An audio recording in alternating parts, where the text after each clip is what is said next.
stand with me for the Pledge of Allegiance, and then Councilmember Tricky has our invocation. I pledge allegiance to the flag of the United States of America and to the republic for which it stands, one nation, under God, indivisible, with liberty and justice for all. Please feel free to sit down.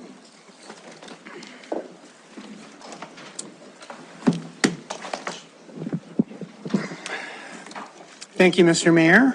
Greetings, fellow council members and fellow residents of the Yellowstone and neighboring watersheds. We gather today to contemplate the future of Billings. We, the council, will be making decisions about that future on behalf of our fellow residents.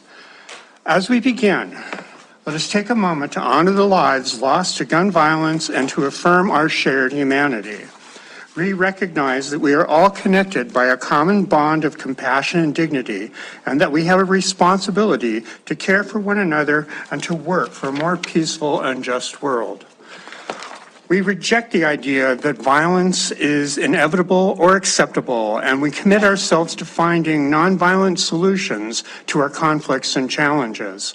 We celebrate the diversity of our beliefs and backgrounds, and we respect the freedom of conscience of every person. We seek to foster a culture of empathy, reason, and kindness, and to uphold the values of humanism, democracy, human rights, social justice, and environmental stewardship. We hope that by coming together in solidarity and love, we can heal our wounds, support our survivors, and prevent further tragedies. May we find strength in our common humanity and hope for this shared vision. Thank you. Back to you, Mr. Mayor. Thank you, Councilman. Tony, would you read the roll, please? Councilmember Shaw? Here. Gulick? Here. Neese? Here. Owen? Here. Joy? Present. Chariki? I am here. Tidswell? Here.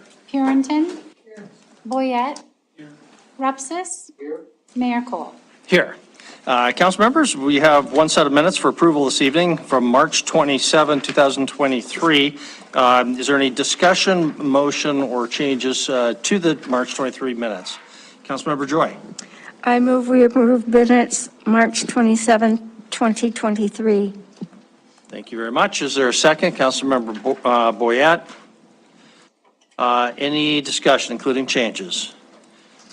Seeing none, we'll proceed to a vote. If in favor of approval of the minutes consistent with the motion, please say aye. Aye. If opposed, say nay. Motion passes unanimously. This evening, we have an opportunity for council courtesies. I know there's at least one important courtesy out there. Councilmember Boyette. Thank you, Mayor. I'd like Mike Yakovich to come forward and say hello to us. Tell us what you think since you left us. Thank you, Deputy Mayor. Mayor, Deputy Mayor Pro Tem, and Council. I have so little time to say so much, but I truly, again, want to thank you for your service. It is, when you are serving, you understand how much energy and effort it takes to do what you do. And for those who are in our community, I know they appreciate you, but also on behalf of the state of Montana, that we want to thank you for your hard work. It's been a great opportunity to serve. I know you'll be hearing later from your Amy and Steve about activities up in Helena, and I have to just say again, they have been great to work with, very professional, very much in support of the bills that we are working on, and I've been working on as well. With that in mind, I just came here. I have a break right now, and two people are very important, my wife and all of you. So I want to acknowledge that. I don't know if you have any questions. I believe, I thought Representative Brewster might be showing up too, but anyway, one bill we've been working on has gone to EA, is going to executive action for the city bill, and I am hopeful on that bill itself. So thank you, Mayor, Deputy Mayor, thank you for inviting me up, and I wish you a post-happy Easter as well. Thank you, Representative Yakovich, and thank you for your service. We know It is like a city council meeting, 7 days a week, week after week after week, and we don't wish that on our worst enemies. Not that you're our worst enemy. Sure, by I any means. understand. But we I understand. appreciate your service. And you all work as hard in a different way. You just have 4 years to work harder. Very good. Councilmember Purington. Are there any bills in particular that we need to be looking at? Our legislative committee meets again on Wednesday, so Mr. Chair, Mayor, and we're not as formal, but Councilmember, I believe that Amy will really address that. Okay. She'll be very good at that, and great question. However, if there's anything I can do, kind of helping out with that, let us know. We don't know all the bills. They go through a lot of committees. And so any heads up, at least we can do our best to be aware. thank you. Thank you. Yeah, Thank you, Mayor. thank you. Okay, other council courtesies this evening? Any other council courtesies? We'll get to that with our proclamations, so we'll move on to our proclamations. We have two this evening. First is in recognition of Child Abuse Prevention Month, and reads as follows. Whereas children are invaluable and a key to our city's future success, prosperity, and quality of life, but they're also the most vulnerable members of our community. And whereas child abuse and neglect can be prevented by supporting and strengthening the families, thus preventing the far-reaching effects of maltreatment, providing the opportunity for children to develop healthy, trusting family bonds, and consequently building the foundations of communities. And whereas because we are part of a helping community, providing services to families in need, we must also partner with others to ensure that all children's voices are heard. And whereas providing a safe and nurturing environment for children void of violence, abuse, and neglect ensures that they will develop into their full potential and may become leaders of local, national, or international communities for future generations. Now, therefore, be it resolved that I, William Cole, Mayor of Billings, Montana, do hereby proclaim April 2023 as Child Abuse Prevention Month, where all citizens are encouraged to help prevent the abuse and neglect of any child. Before I move on to our next proclamation, I just want to make sure there was no one in the audience who wanted to speak in recognition of Child Abuse Prevention Month. Seeing no one come forward, we will move on to our second proclamation in recognition of Keep America Beautiful, Great American Cleanup Month, which reads as follows. Whereas the Great American Cleanup, sponsored by the national nonprofit organization Keep America Beautiful, is the country's largest community improvement program and involves more than 20,000 communities and 1.5 million volunteers and participants each spring. And whereas Bright and Beautiful is a proud affiliate of Keep America Beautiful and encourages people to take action to improve and beautify Billings and Yellowstone County so that our community can be a clean, green, and beautiful place to live. And whereas the city of Billings seeks to protect its natural resources and bring people together to transform public spaces into beautiful places, and whereas the city of Billings recognizes its commitment to engage citizens, civic and government officials, and business leaders to work together to reduce littering and beautify Billings and other nearby communities. And whereas Bright and Beautiful and the city of Billings are committed to elevating the importance of volunteerism and motivating everyone in our community to become stewards of the environment, particularly on Earth Day, Saturday, April 22, 2023, during Billings Great American Cleanup Day. Now, therefore, I, William Cole, Mayor of the City of Billings, do hereby proclaim the month of April to be Keep America Beautiful, Great American Cleanup Month, and call upon our citizens to join in activities that promote responsible environmental stewardship and help renew our commitment to building a better world today and for future generations. And tonight, we're privileged to have with us the Executive Director of Bright and Beautiful. So, Joni Tooley, would you come forward, please? And you might have some encouragement for us focusing on April 22nd, I imagine. So it's all yours. Absolutely. Thank you so much, Mayor Cole. And thank you, members of the council. And thank you for all of your service to our community. I know what you're doing, and I appreciate it.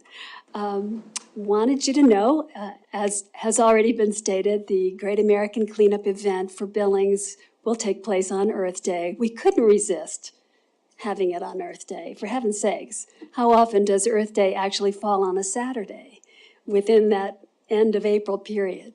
Anyway, we're kind of excited and energized by the interest that's already been shown. We already have over 55 discrete projects scheduled for Great American Cleanup 2023. And I hope some of you will be able to be out there with us. There's still time to call and do it the old-fashioned way. Sign up with us by calling Bright and Beautiful at 406-248-6617 or emailing us at brightandbeautifulbillings@gmail.com. And we'll get you signed up and assigned to a spot that needs some tidying up. And there are quite a few in this community after this long, crazy, blustery winter. Anyway, thank you very much. I hope to see you out there, and thanks for all of your support of Keep America Beautiful and Bright and Beautiful. Thank you, Joni, and thank you for your service and the service of all your many volunteers. I have a feeling that this might be the last time we will see you at the podium making this announcement, because you have announced your retirement, I believe, after many faithful years. So That's right. congratulations, and thank you for your many years of service. Thank you so much, Mayor Cole. I'm staying in the saddle until the end of June, when I reach a significant birthday. But stay tuned. I think everything will be just fine at Bright and Beautiful going forward. Thank Okay, you I so much. apologize, we didn't order the gold watch, but Councilmember Boyette, do you have an extra on your wrist that you could, okay, all He right. likes to keep track of time. Thank you very much. Okay, thank you.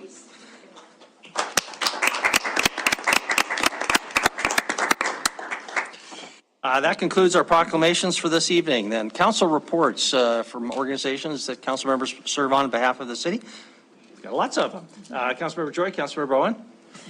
Thank you, Mayor and Council. The Community Development Board had its meeting this month, and you will be seeing on a future agenda the allocation plan. Right now, there will be $2 million that are sitting to be leveraged by private developers, nonprofits, and Homefront, one of the other, our county housing authority, to come forward and use those $2 million to build affordable housing.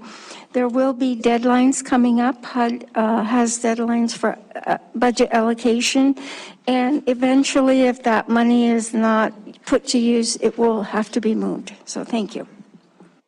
Thank you very much. Councilmember Rowan. Thank you, Mayor. I just wanted to provide a brief report on the Budget Committee's last meeting. Normally I try to send them out in writing, but didn't happen this time.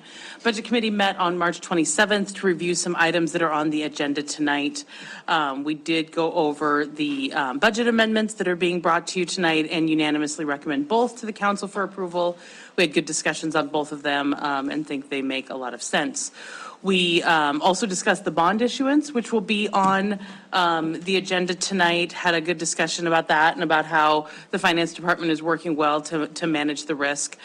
We did work on a couple of other things just for council's information.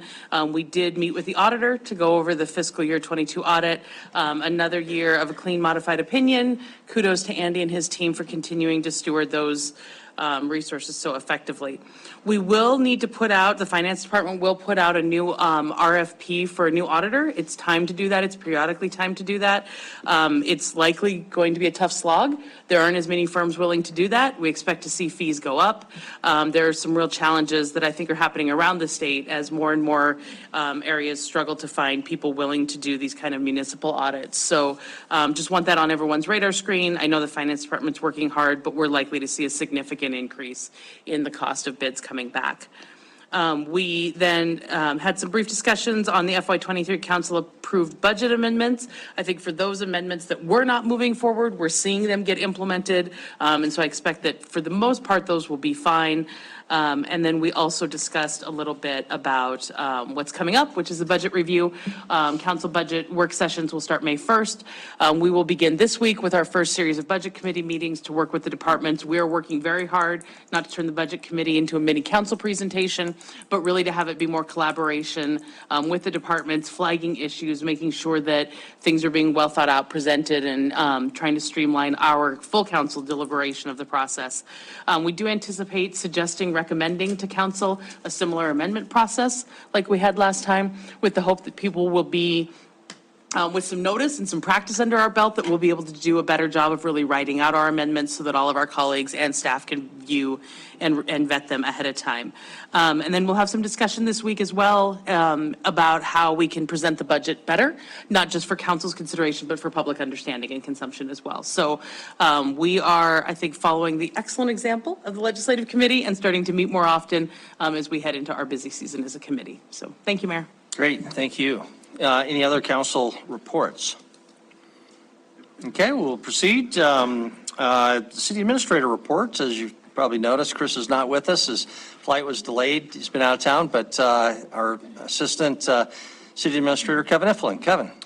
So thanks, Mayor and Council, this evening. I'd be remiss if we didn't kind of mention that this is Dispatcher Week this week, and the incredible work that our dispatchers do for the city of Billings and Yellowstone County. We just want to kind of give them a shout out for all that hard work that they do.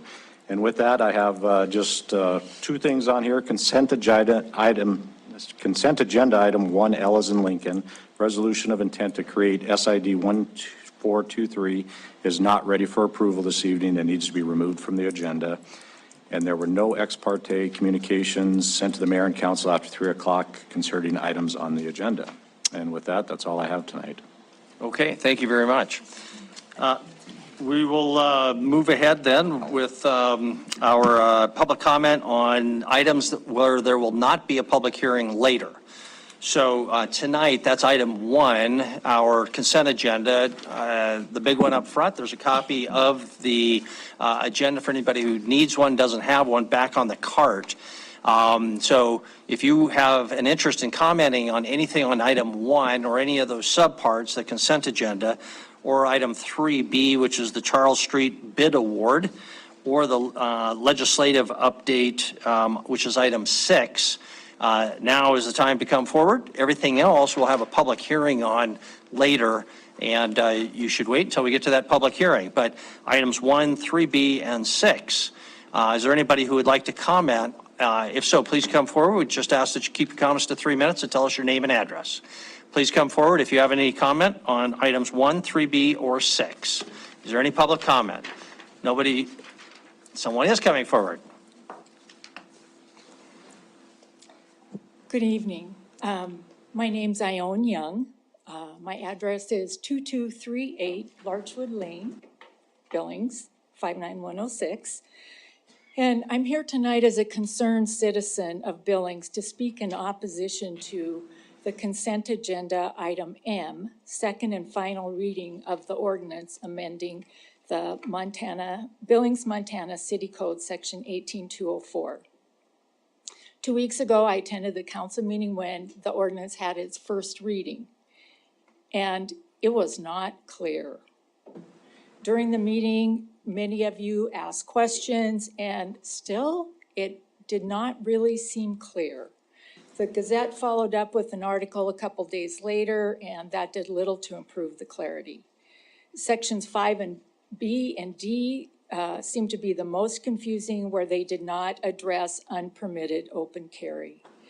Montana is a permitless open carry and concealed carry state, and it seems as though we should be very clear in that ordinance what it is that is acceptable and what is not.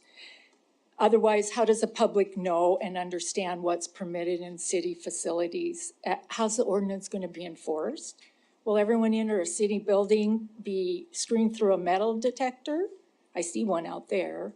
Or have personnel at every entrance to check those who enter? Or will signs be posted and then that's just sufficient? And why is the clarity of this ordinance so important? I believe, as many do, that Billings has a gun violence problem. And I listened carefully, Mayor Cole, as you read the proclamation for Child Abuse Prevention Month, and it includes especially free from violence. Here's the data for Montana and Billings. Montana ranks in the top 10 states for gun violence. We rank 46th in the nation for weak gun laws. The U.S. Attorney's Office in Billings oversaw 154 gun convictions in 2022, 157 in 2021, and 167 in 2022. In 10 years, the number has jumped nearly 300%. Three trends have emerged, and I'm pretty sure the policeman in the back can speak to this. Firearms used in crimes are usually stolen. A recent county survey indicated that 30% of Yellowstone County residents had had a gun stolen, most from a vehicle. Most arrested are often prior offenders or on some court-mandated supervision. And crimes involving a firearm are often tied to drug use and drug trafficking. In 2 years, between 2020 and 2022, 40 deaths from gunfire occurred in Billings. The average age of those committing the crimes with a firearm is 13 to 22 years. Police Chief St. John has stated that the increased gun violence situation in Billings is the result of the proliferation of guns. Everyday gun violence puts our police officers at high risk. So I'm here tonight to ask you, city leadership, to do two things. Clean up that ordinance so that it is clear and the public can understand it. Collaborate with the police department, mental health, and other appropriate partners to address the growing issue of gun violence in Billings, our beloved home. Thank you. Thank you. Any other public comment on items 1, 3B, or 6? No one is coming forward, so we will close the public comment period and move on to our consent agenda. Mayor Cole, I just want to make a note that it was item 1K that needs to be removed. That's my mistake, instead of 1L. Okay, thank you very much. Item 1K, as in cat, for bad spellers. Resolution of intent to create SID 1423, right?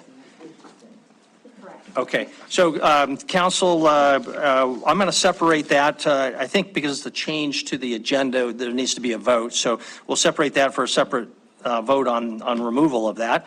And then also, Councilmember Neese sent out a lengthy email last night and on item 1M that Gina responded to. So I think we should separate item 1M. So we'll separate those two. Are there any other, assuming you don't object, Councilmember Neese, others? Councilmember Neese. Thank you, Mayor. Other than 1M that I'm separating, I want to separate number 1A, 2, 3, and 4. 1A, 2, 3, and 4, compost trommel screen, work order 2046 and work order 2046. Okay. Any other separations? Councilor Boyette? Thank you, Mayor. I'd like to approve the consent agenda as read, except for items A, 2, 3, 4, K, and M. Very good. Second by Councilmember Tidswell. Any discussions, questions before we proceed to a vote? Councilmember Purington. Thank you, Mr. Mayor. I have a question for Debbie on item 1C. 1C, yeah. Okay. Agreements with the Montana Roll-Off Service. So my only question, Debbie, is whether or not, do you discount our rates whenever you make these agreements with companies, with businesses?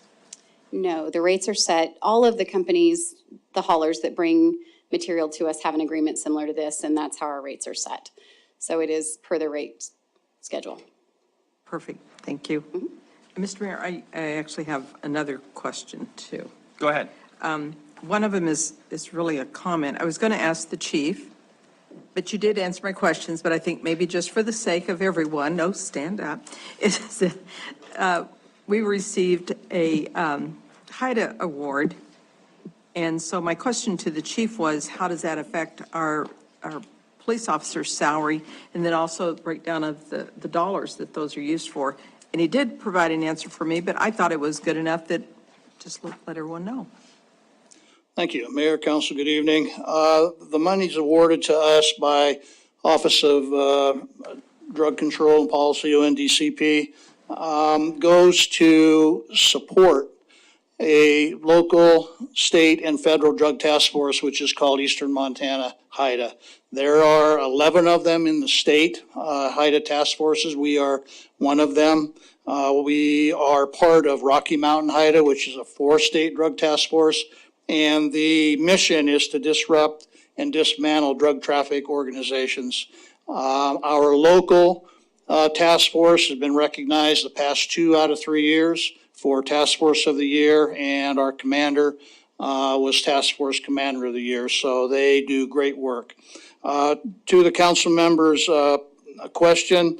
The monies that are awarded do not supplant any salaries.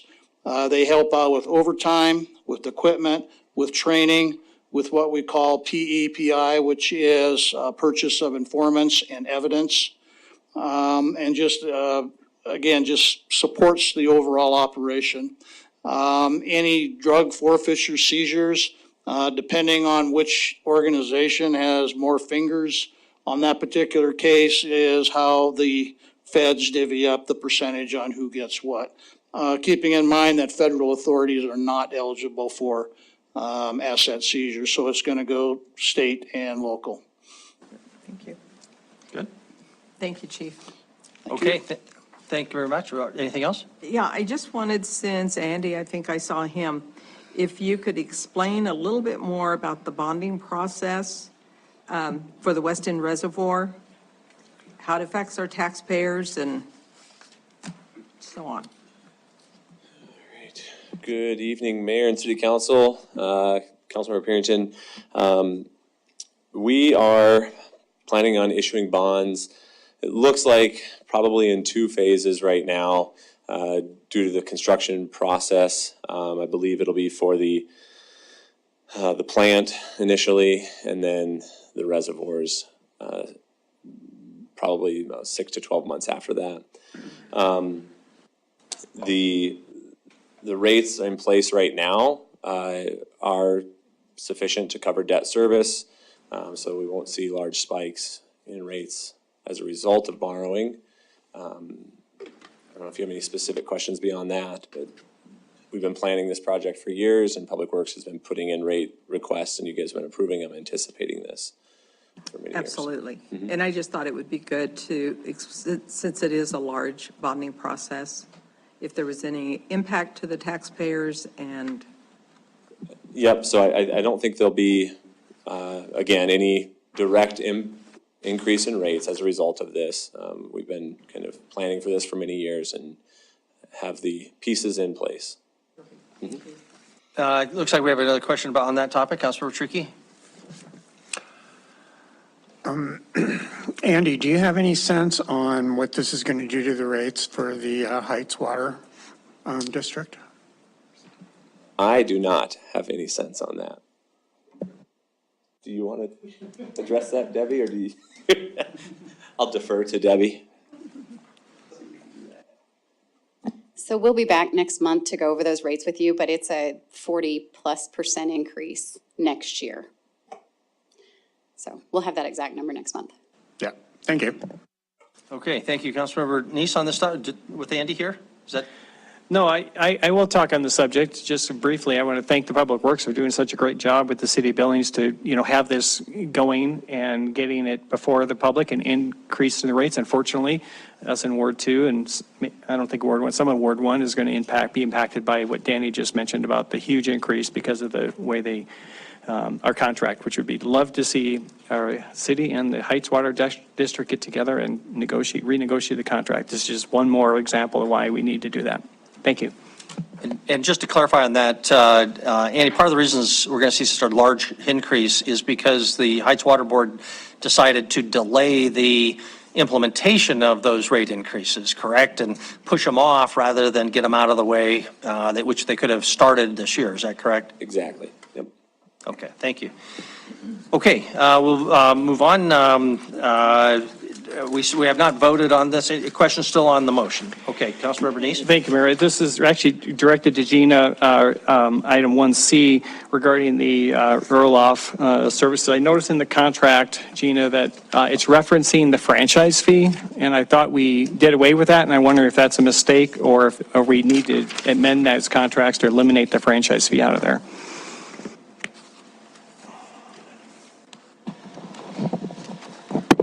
Can you tell, Council Member Neese, can you tell me which agreement references that, or are you saying both of them? Both of the agreements reference the franchise fee. Do you know the section number? I don't think I do. Let me see if I've got my C copy here. Let's see if I can find it quickly. It's number 3. Okay. Yes, these do say legal reviewed, but I'm not sure if that's the case, if they're just, because when Public Works submits contracts that have been previously approved by legal, they generally don't, if there's no changes made, they don't generally go through another legal review. But that is a change that should be made. Clearly, there's no longer franchise fees, so that just slipped by. Okay. Then, Mayor, I would make the motion to just have the franchise fee stricken from the contracts on item 1C. Okay, so we'll treat that as a motion to amend the underlying motion. So second by Councilmember Parrington. I'm going to just proceed to a vote if there is no discussion. Okay, this is again only on that amendment. Motion is to remove the reference to the franchise fee in that and any other relevant contracts. If in favor of that amendment, please say aye. Aye. Opposed, nay. Motion passes unanimously, so now the underlying motion has been amended. Councilmember Neese. Sorry, Mayor, I have one more question regarding 1N. I think, Wyeth, you may be able to answer this. And this has to do with the zone change on Logan Lane. If I understand correctly from the reading of the material, the center is going to be utilizing this area, and then in a year or so, they're going to move. And my concern is that we're making a zone change to an allowed use, and there's a lot more than that center is allowed to be used there. And then after they leave, we're going to have a zoning there of more of a heavy commercial type there amongst that property. Do you see a problem with that in a year or two if they were to move from there? We would have to somehow, someone else is going to want to use that property and not such a heavy commercial type, and we have to rezone it. And if so, wouldn't this be better just done as a special review instead of a full zone change? Councilmember Neese and Mayor and Council, I'm just pulling up some information here. So if you look at what was proposed and what the zoning change would be, and you look at what's in that area, I don't see that as a concern. I mean, you have CX zoning just to the east, and then you have CMU1 to the south, and you have those neighborhood office, and then this would be neighborhood mixed use. So it actually fits fairly well with what's going on in that area already with the other districts. Okay, that's fine. I just want to make sure if they move in a couple of years that we're not having to rezone. Thank you. Okay, any other discussion before we proceed to a vote on the council or the motion? Ripsis. Thank you, Mayor. Just a quick comment for Rusty, actually, since he probably felt left out, not getting any attention on this. In 1G, we're purchasing 4 new buses, and I found a statement in there in the staff memo pretty curious. It says, Met's fleet now primarily consists of 32-foot heavy-duty buses. You're prioritizing adding replacement 35-foot vehicles to the fleet in order to ensure increased capacity is available on routes should the need arise. I just thought that was a very passive statement. We're making a lot of investments here in our Met Transit, and I'd like to see much more assertive statements. If we're going to buy the new buses, let's not just kind of hope the need arises. Let's go after it and put the policies in place to take good advantage of that extra capacity. Yeah, and just to follow up on that, previously the fleet was primarily 35-foot buses. The contract that we purchased the current fleet off of that was bid out by the state of Montana only allowed for the 32-foot buses. So yeah, we're definitely taking advantage of that because we do see current capacity issues with those buses in some areas. Okay, all right, thank you. Okay, thank you very much. Anything else? Okay, we'll proceed to a vote. The motion is for approval of the non-separated items with the amendment that was previously approved. If in favor of the motion, please say aye. Aye. If opposed, say nay. Motion passes unanimously. First separated item, and these three are a little bit of a package, so I'll leave it to you, Councilmember Neese, how you want to proceed. But the first one up was 1A2 compost trommel screen. What's your preference? Question, motion? I'd like to take them all three at first, and then I will make a motion. Debbie, do you have a moment regarding this? Can I ask you a question on this? If you said no, I'd have to ask Kevin. Oh, all right. So first of all, Debbie, these type of things what Public Works does is I always like to see the innovation that you guys are doing out there. This is a great opportunity. I think this is one of the reasons I separated, because I think you guys do a lot of different things up there that the public doesn't always see and know. So the composting of material, I like the idea of this. I would say I would like to see more financial analysis. So let me ask you why. Because as I read this as a package, 3 items, my concern is we're spending $2.2 million. And it really doesn't tell us really what that $2.2 million we're getting other than composting, which I think is nice. And we're getting 6 years of life on our cells, which is great, but it doesn't really tell me what that savings is. And so when it comes to financial analysis, I would like to be able to tell the public is, hey, we got this composting because we're saving, yeah, it's costing us 2.2, but we just saved 6 million or something like that. I have no idea what that financial analysis is. And the other thing is, when I look at this is, okay, so we're going to open this new operation. What is it going to cost to run it? What are the FTEs going to be to run that? I don't see, we're approving all of this, but we haven't looked at approving what is the operational cost. I know you built it in your budget. It says there's funds there, but again, those are the kind of things I'd like to see it. But so as I looked at this, this is a great idea. I'm going to move to approve it, but I wanted to thank you. I'm sorry I have to just ask you for better financial analysis, because I've asked for that in other areas too. But great job on what the Public Works is doing, so thank you very much in that. Do you know the answers to my questions about how much it's saving, the 6 years, the FTEs, how much that's going to cost us, and then really, when will it be available to the public? Because I think that's, if we could have our city logo on those bags of composting go on out, that would be great. So I'll get back to you with that. Our cells cost about $6 million to build. So to get 6 or 8 years more in a cell is a significant amount of money. Yeah, that's really good to know. Yeah. So I'll put that in the next. Thank you, I appreciate that. Okay, thank you. Councilmember Neese? Yes, I'd like to make a motion to approve item 1A, 2, 3, and 4. Councilmember Gulick. Okay, you have a motion before you. Discussion on the motion. If not, we'll proceed to a vote. The motion is for approval, items 1A, 2, 3, and 4 as a package. If in favor of the motion, please say aye. Aye. If opposed, nay. Motion passes unanimously. Next item up is this item 1K, resolution of intent to create SID 1423. Staff is requesting that be removed because it's not ready for prime time. Councilmember Boyette. Thank you, Mayor. I move that we remove consent item K, according to staff, to have it removed. Second. Second by Councilmember Neese. Any discussion? Yes, Mayor, I do. Councilmember Neese? I'm not sure who to ask this to. Maybe Debbie on this. Sorry, bringing you back up again.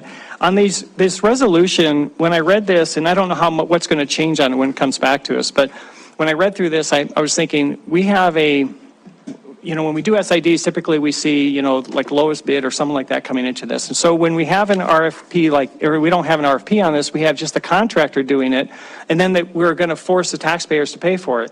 It seems to me there's something missing in the process where you'd have to put it out, even the contractor would have to put it out for bid if we're going to approve the project like that. Is there something different that we wouldn't have to do an RFP, or is that why it's coming back to us? Because it hasn't gone out for bid to do an RFP to make sure the public is getting the best and lowest bid. So whenever public funds are used, we always use procurement methods that are per state law. So given it's over $80,000, we will bid it. We actually did bid it, and the numbers are higher than what we wanted to see on it, so that's why we pulled that. We used to do SIDs and SLIMDs and all of them without bidding it first. We always created it, made sure we wanted to do it, and then bid it. But with prices being so across the board everywhere, we are starting to bid those during the process instead of after. But we used to do them afterwards. We used to create them and then bid afterwards. Okay, so this is being withheld. This is a new process. This is because of the bids that came back too high, and that's why they want to pull And it. that's why we're going to pull it to look at it further. Great, thank you very much, appreciate it. Sure. Okay, we'll proceed to a vote then. Motion is for approval, item 1K, resolution of intent to create SID, to remove that item from our agenda this evening. If in favor of the motion, please say aye. Aye. If opposed, nay. Motion passes unanimously. Next item is item 1M. Councilmember Neese had a lengthy email. I counted 12 question marks, plus plenty other implied questions. But City Attorney Dahl had a response, and I'm thinking maybe efficient if, Gianna, you just started and identified your understanding of what those key questions were. Your thoughts on those. We'll turn to Councilmember Neese. Sure, Mayor, thank you. So as I read through the email from Councilmember Neese, there were several questions, but essentially, I think what it boils down to is kind of three key issues. Does the city have the ability to regulate open carry and unpermitted concealed carry in adjacent hallways, grounds, pathways of buildings used for local government offices? Does the city have the ability to regulate and lease portions of privately owned property? Can the city screen for weapons? So Montana law has provided that it's a criminal offense for a person, unless that person has a valid permit, it's an offense for a person to carry a concealed weapon in portions of a building used for state or local government offices and related areas in the building that have been restricted. So state or local government offices are thus prohibited places as defined by statute, and it is a criminal offense to carry an unpermitted concealed weapon in those places. The statute does not include a limitation on whether the building is owned and occupied. It simply provides that any building used for state or local government offices and those related areas can be, I'm sorry, my sentence trailed off there. The statute doesn't include a limitation on whether the building is owned and occupied. It simply provides that any building used for state or local government offices, those can be regulated. So, like, for example, we have the lease offices in the Miller Building. Those offices are being used as local government offices. So therefore, the planning department, which exists in the Miller Building, is a prohibited place because it is statutorily defined as such, and a person may not carry unpermitted concealed there.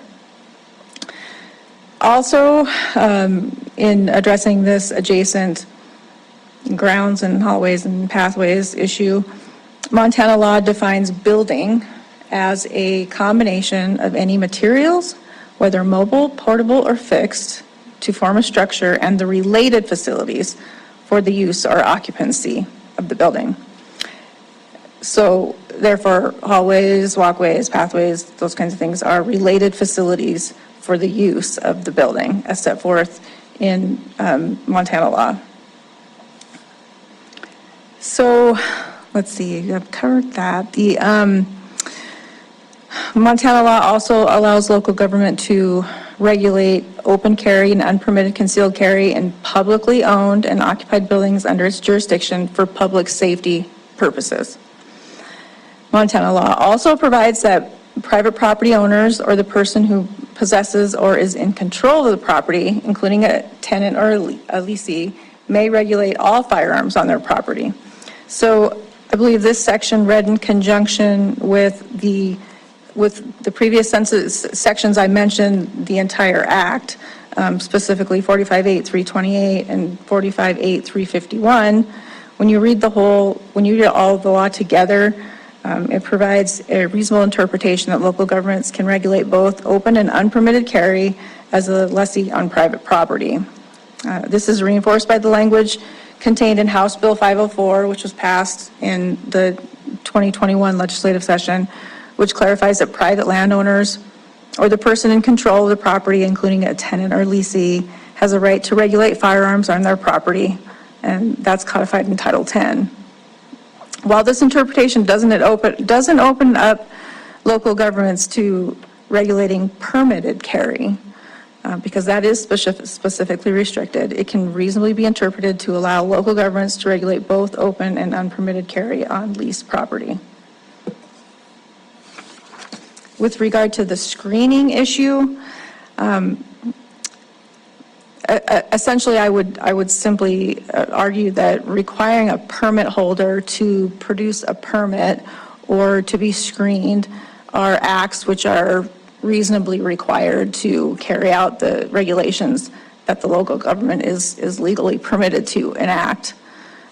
So, for example, if you think about beyond the prohibited places, there are those places where even permitted concealed weapons can't be carried, like jails or police departments or courtrooms. Screening is not specifically provided for any of those, but it's reasonable that those actions need to be taken to effectuate the regulation. And again, it's criminal offense for some of those carrying in some of those prohibited places. These acts of screening, requiring a production of a permit, these provisions are not inconsistent with state law, and they're also not expressly prohibited by any section in the law, and are therefore a valid exercise of the city's self-governing power. And I'll just remind you of this state statute, which says the powers and authority of a local government unit with self-government powers shall be liberally construed, and every reasonable doubt as to the existence of a local government power or authority shall be resolved in favor of the existence of that power or authority. So I think that addresses the three issues. There are a couple of additional edits, which I think Councilmember Neese would like to see, and I'm not sure if he's going to make those tonight, but with regard to at least a couple of them, I could just address up front.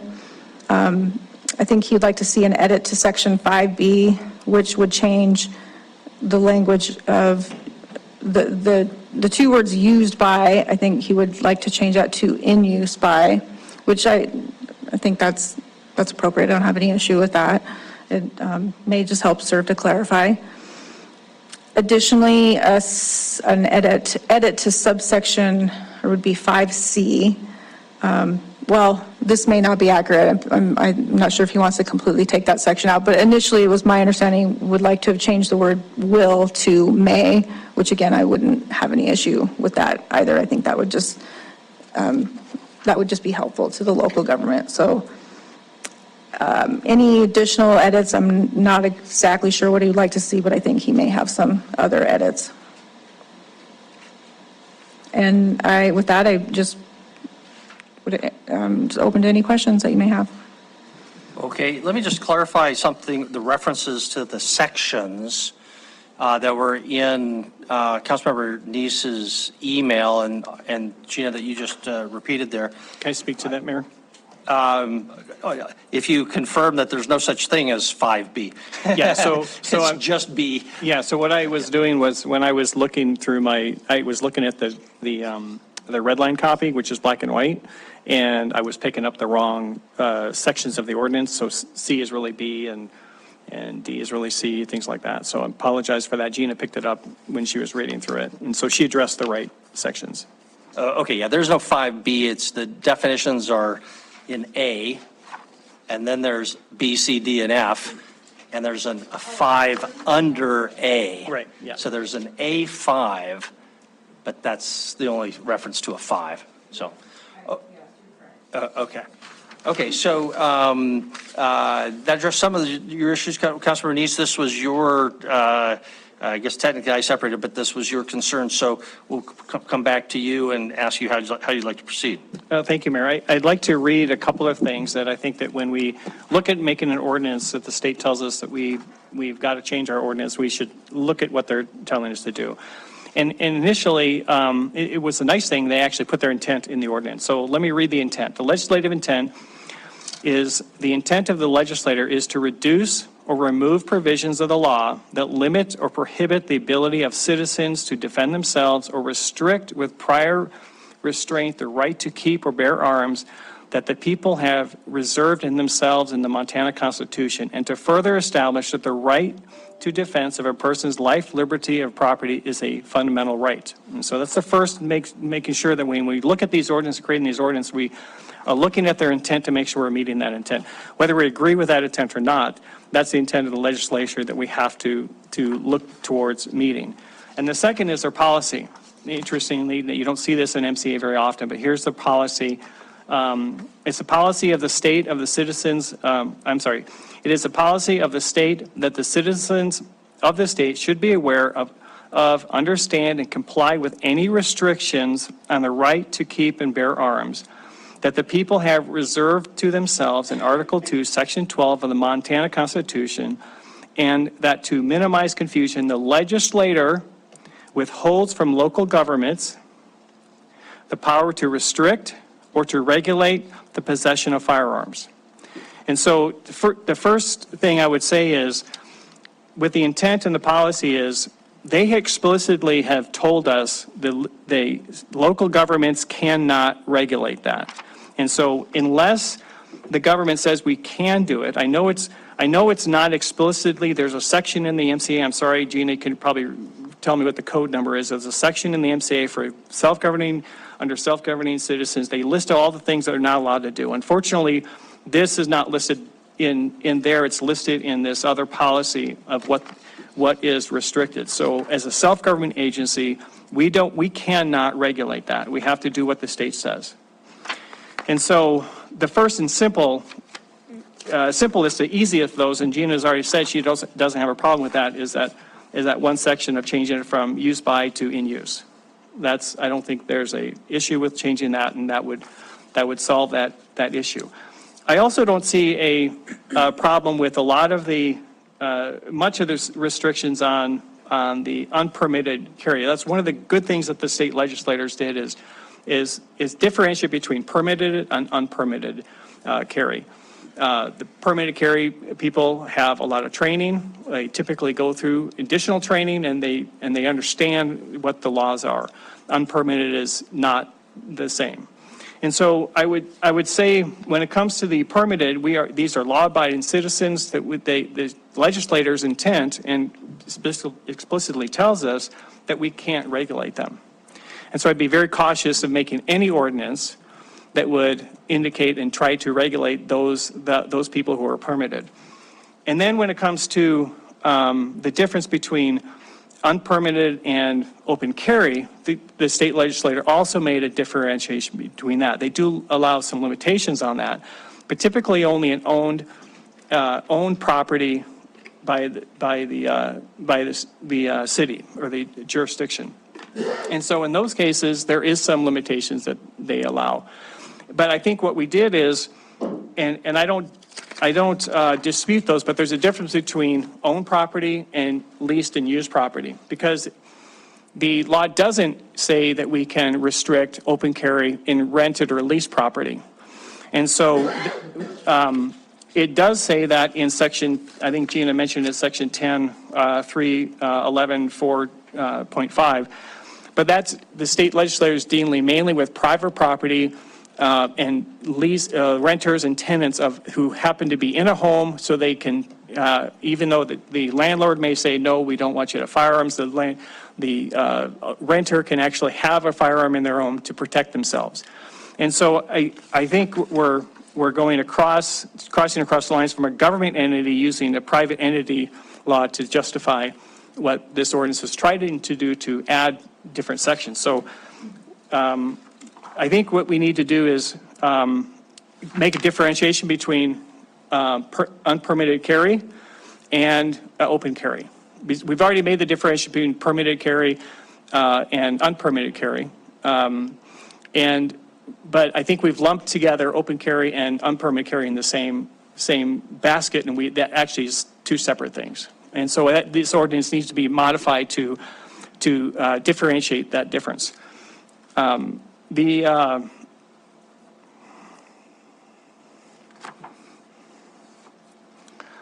me go on to the, so we can go, I mean, I could go on about this, but here's my recommendation is, my recommendation is to table this, bring it back within 30 days, and allow either the operations committee and/or just a group of council members to meet with Gina and iron out some of these and bring it back. We heard from public testimony that there's not clarity on it. And as I read through this, I agree there's not a lot of clarity. I will say one more thing as far as when we talk about the section where it limited in the buildings, but what they did is they added to the definition of facilities, and this is where section, the definition of buildings talks about structures related to facilities. And so Gina's interpretation is that facilities include public walkways and sidewalks and parking lots and garages and things like that. Whereas I don't think when you're talking about the building, they're probably talking about facilities, the bathrooms, the hallways, other facilities within that building, the confines of that building. And so what happened is we've now extended or expanded the definition from what the state has given us to include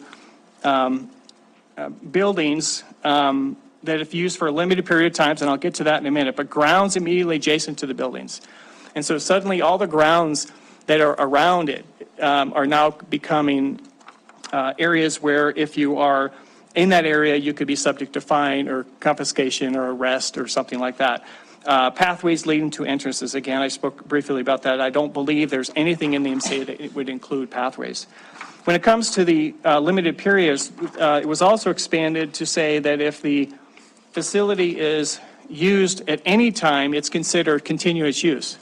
And so we have regularly monthly meetings in different buildings and different locations that's used by government facilities. And suddenly that private building, that whole building now is subject to this ordinance. And I think that's overreaching from that. So I think, and even Gina would say that, well, that's not meant to be if it's a once a month meeting. But that's not what the ordinance states. The ordinance states if it's continuous use, if they're meeting there. And so I think, and that's the reason I think we need to table this. And I'm sorry, I spoke to my motion. I haven't had a second yet, so I'll wait for a second.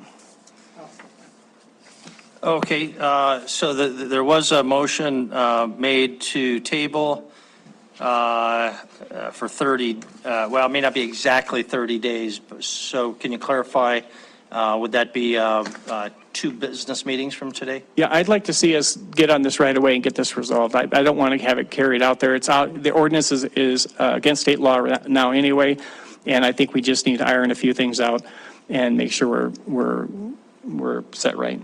Yeah, and so I'm just trying to clarify that exact number of 30 days. What if it's 31? What if it's 29? See my problem? Just two business meetings from today. Okay. Yeah.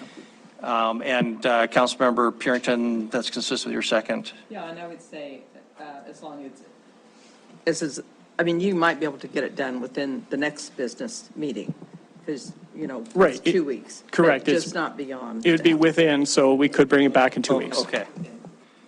Depends if we get it done in time to get on the schedule. Okay, 2 business meetings or less. Okay.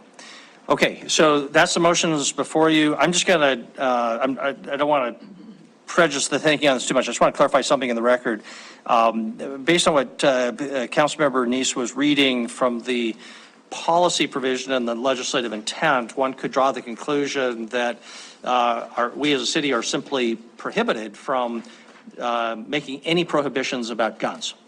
And that's false. That's just absolutely false. So I just want to make sure that it's clear that we understand that the legislature, which has told us we are largely preempted from making prohibitions, has specifically granted us the authority to make certain prohibitions. So that comes out of Title 45-8-351, subsection 2.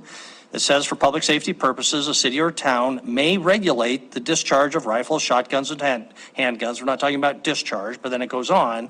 A county, city, town, consolidated local government, or other local government unit has power to prevent and suppress the carrying of one, that's my editorial adding in the one, unpermitted concealed weapons, or two, the carrying of unconcealed weapons, unconcealed, so that'd be open carry, to a publicly owned and occupied building under its jurisdiction. So that's why we're having this discussion. I just wanted that to be very clear. It's perfectly debatable about what the scope of those powers are or are not, but that's what we're operating under. Mayor, that's exactly right. I thank you for reading that, because that is really the authority that we have that the state has given us. Okay, thank you. So, Council, that's the motion that is before you. How would you like to proceed? I'll just speak to myself. This is confusing, and I've wrestled with it. I feel much better about what our proposed ordinance would do. I wouldn't personally have any concern with changing the signage language to may, which was a suggestion from Councilmember Neese's email. Maybe making a little tweak or two like that. But I'm confident that we're going to come back to something very, very similar to what we've got, even if this is tabled. And I'm fine with that. I'll probably vote against it just because I'm comfortable with where we've got. But I don't have any problem. I think it's important that people feel confident in what they are enacting. On the issue of where does a building come and, where's the end of a building? Because what I just read talks about a building and it's not defined. But there are other provisions that Gina mentioned where the state legislature has defined building, and that's in Title 50-60-101, subsection 2, the definition of building. And what Gina said, and what's really critical there, is it talks about a structure, and then quote, and the related facilities for the use or occupancy by persons or properties. So I think that's critical, that it's based on this, that it's not just a structure, but it's also related facilities. And that's where I think Gina came up with the conclusion that the area immediately around a building, and of course we'd have to be reasonable in how we applied any of this as well. So, but there were other issues mentioned by Councilmember Neese as well. Back to you, Council. How do you want to proceed? Councilmember Boyd, Councilmember Shaw. My biggest concern is I have red lines, I have brown lines, I have black lines. I'd like one version that I could read through and then eventually vote on it, yes or no. So I guess it's okay to, if the group of people and Gina can get together and truly beat this out to come up with one version we can look at, I agree with that. Yeah, and just for clarification, in our packet, we had a red line version, but we also had a clean version, which could undergo some further changes here, depending on how this discussion goes. So, Councilmember Shaw? Thank you. I just have a question for Gina. And I don't want to get into the weeds of all of this. I feel like this is why I ran for city council and not the state legislature. I don't want to debate guns. But I just want it on the record that this ordinance is following state law, what the state has told us to do. Councilmember Shaw, it is my opinion that this ordinance does comport with state law and will bring us into alignment with state law. Okay, thank you. And then my next question is, do you, in response to the public comment, do you see areas where the language could be kind of cleaned up just to make it easier to understand for the general public? Well, I think it's pretty clear. This took a while to get to. The prohibition section, the subsection B, which is all of the language at issue here. I think if I would have bulleted each sentence, it might have made it easier And that's perhaps what makes it confusing, is because it's just one big block paragraph with all the prohibitions in it, and I could have subsectioned them 1, 2, 3, 4, and that might have made it clearer, but if you take each sentence alone, it's pretty clear. Okay. I'm comfortable with where we're at, and I want to state that I really don't like the idea of some segment of us sitting down and trying to hammer out what the lawyers have already decided. So I would say we have 2 lawyers on council. If that is going to be the direction, I would look to Councilmember Owen, I would look to Mayor Cole to have that conversation, but I think that it's a conversation for the lawyers to have, in my opinion. Thank you. It makes me real nervous. Yeah. I do think it's important, though, that people have confidence in the document. And I think that would require the council members to actually read the underlying statute, which we've referred to several times, but I'm not confident the council really has done that.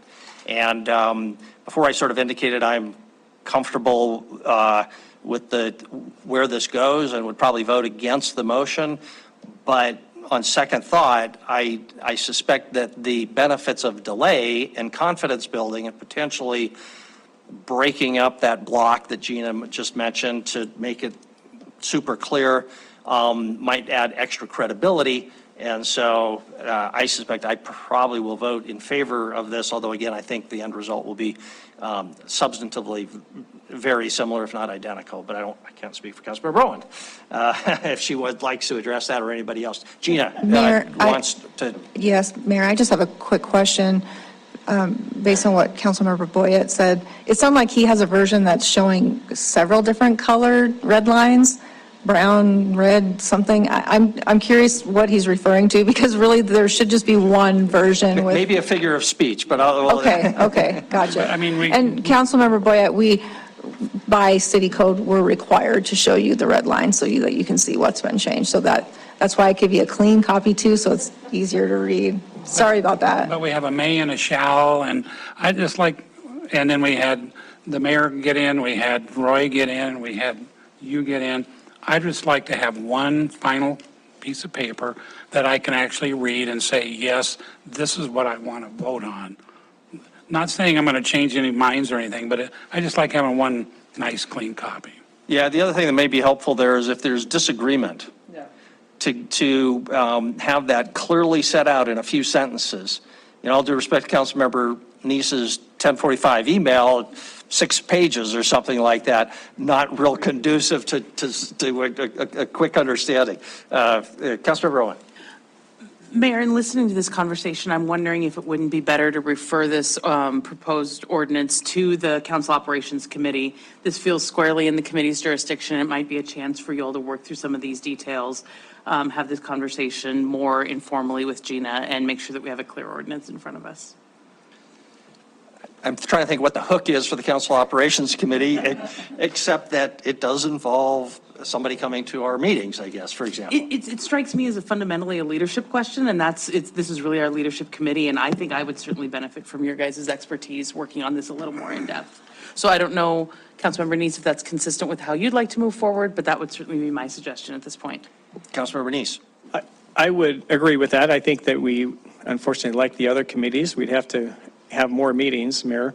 And so, I think that would be helpful to have someone like you to take a look at this. I mean, Council Boyett, who's got experience in law enforcement there, and then having our city attorney there to kind of go through this and bring it back a little more clear. And I'm glad you brought that up, because I did have a tough time going through this, trying to figure out what it was saying. And I'm used to reading state law.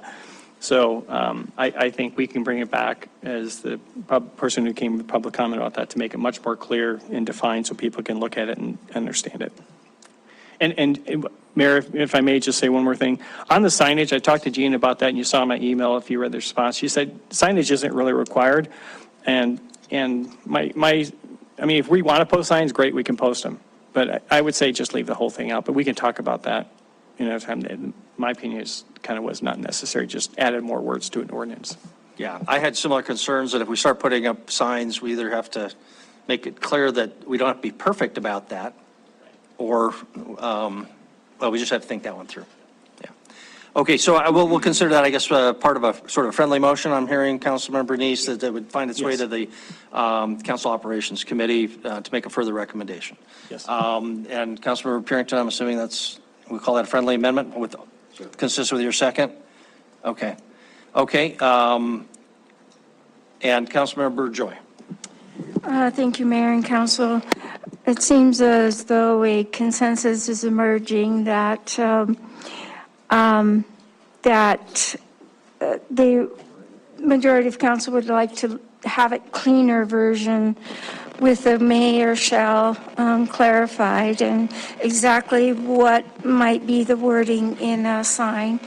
Referral back to the operations committee sounds like a decent proposal.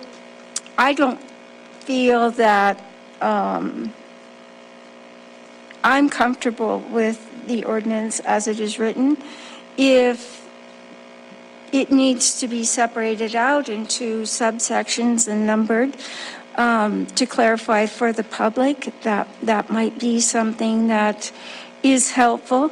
I don't think we can base our votes on just so little public comment. Not that public comment isn't valuable. We haven't had a lot of people weigh in on this ordinance and give us an idea of what it is that we need to put in here in order to make it clear to the public. Clear to the public is always better. So since this consensus has kind of emerged, I'll go with a consensus. Thank you. Thank you very much. Any further discussion? Proceed to a vote. Okay, I'll move to the vote. The vote is table this for up to 2 business meetings or less, and to refer to the Council Operations Committee for further recommendation. Is the motion clear? Mayor, Okay, if in favor. Mayor, Councilor Gina. May I just interject? When you use the term table, that means you have to come back and take it off the table. If you just postpone it, we can just put it back on the agenda. Postpone it. Thank you. Yeah. Postpone, yes. Postpone. Okay, thank you. That is the motion. If in favor of the motion, please say aye. Aye. If opposed, nay. Nay. Motion passes with the exception of Councilmember Tricky voting in the opposition.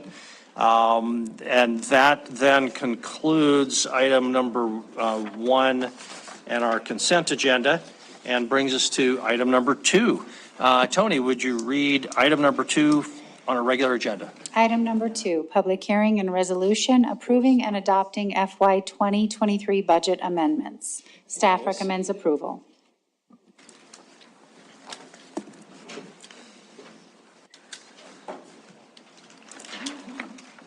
You get relegated to the last seat when you show up late. I feel like it should be switched. All right. No. Keep it going. Okay, it doesn't advance, so that's all right. Don't break in yet. Okay. All right. I did, yeah, I just shut it off. All right, Mayor and City Council. Short presentation. Thank you, Finance and Budget Committee, for reviewing this, and then for the report, Councilmember Owen. Generally speaking, there are really only 2 budget amendments. One of them has a few sub-points. So the first one is, go ahead, creating budget authority for the funds that had been set aside for Fire Station 8. This is all related to action items or information you've received and made approvals on in the past. So one was the purchase of the Fire Station 8 on Lake Elmo Drive. We had not anticipated that in fiscal 23. We had been setting some funds aside for this eventual, what we thought was land purchase and construction. So we need budget authority for that purchase, which has happened. That was made clear in that staff memo approving that purchase. In addition to that, we're creating budget authority from that same pot of money to allow the fire department to begin remodeling and kind of getting that building useful for the fire department. And then finally, in November of 22, we had identified a funding plan for the new city hall, and part of that was to use excess proceeds from that had been set aside from the general fund into this pot to go towards that building.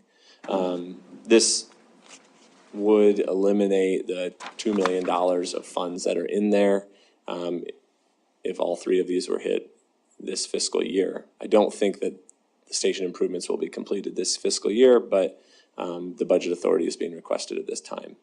So the total is $2 million. There's funds in that fund for this purpose. Next. The next one is related to the ballpark repair fund for repairs at Dealer Park. The infield needs attention due to some drainage and safety issues. Generally, the infield dirt has settled and it doesn't drain, and there's a pretty big lip between the infield and outfield. We have funds that have accumulated over time, $150,000 for repairs and maintenance on the park. And the Parks Department is requesting $80,000 for FY23 to address the infield issues with time to get that done before the Mustangs have their opening game. The last thing, so as Councilmember Owen mentioned, the Budget Committee did review this on March 28th. The attached resolution to the staff memo has the wrong date. So that, if this is approved, will be corrected for today's date. It has a previous council meeting date. And then just a reminder, this is a public hearing. So with that, I'll turn to you, Mayor. Okay, thank you very much, Andy. Any questions for Andy before we have a public hearing? Don't see any, so we'll open it for public hearing. This is the opportunity for anybody who'd like to be heard on item number 2, these two budget amendments. Please come forward if you would like to comment on item number 2. Do not see anybody. We don't have anybody online. Just for the record, I'll note that our city administrator, Chris Kulski, snuck in under the cover of darkness and is now with us. So welcome, Chris. Okay, we'll close the public hearing on item number 2. Back to council. Councilmember Owen. Having conducted a public hearing, considered written and spoken public testimony, I move to approve and adopt FY 2023 budget amendments as recommended by staff. Second by Councilmember Gulick. Motion is for approval. Discussion on the motion. Councilmember Boyette. Thank you, Mayor. In the past years, I would sit down with Andy and try to draw pictures on the chalkboard and try to figure things out. I think this is a case, a perfect example of what the Budget Committee did. We sat for an hour or two, drew it on a piece of paper, and this is exactly why the meeting worked so well, because we totally understood what was going on, and we don't have to but get everyone else's time to do the same thing. This is what we did, and this is a perfect example of why we'd say, yes, vote for this. Okay, thank you.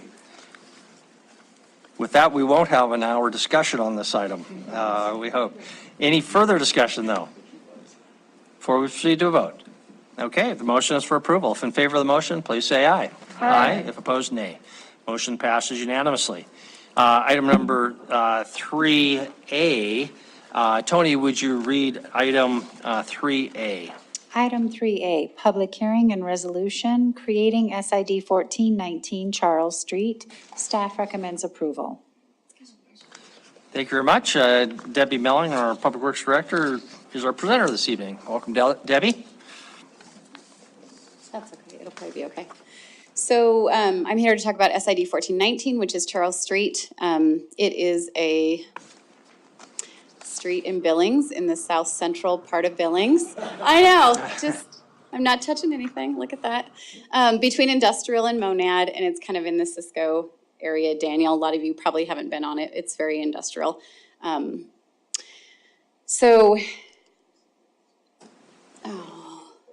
clicked the wrong thing. Okay, we can watch it again. All right, now I have a problem. Thank you. All right, we got too fancy. So anyway, it's an existing street is gravel. You can see it there in the picture. Takes a lot of maintenance for us because it is a lot of heavy truck traffic, a lot of times we have to be out there taking care of it. You can see there's no storm drainage, so that also creates a lot of maintenance for us. And we have a lot of water main breaks in that area because the water main is very old. So the new street would have concrete curb and gutter to help with that storm drain situation. Also, it helps with the asphalt when you put it in and it has the edge on there, as well as redoing the water, sewer, and storm mains.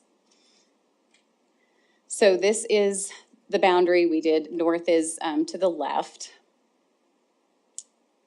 I'm sorry, north is to the right.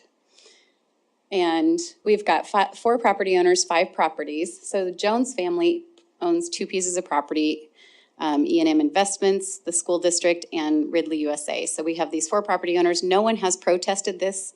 It was actually a request of the property owners to do this project.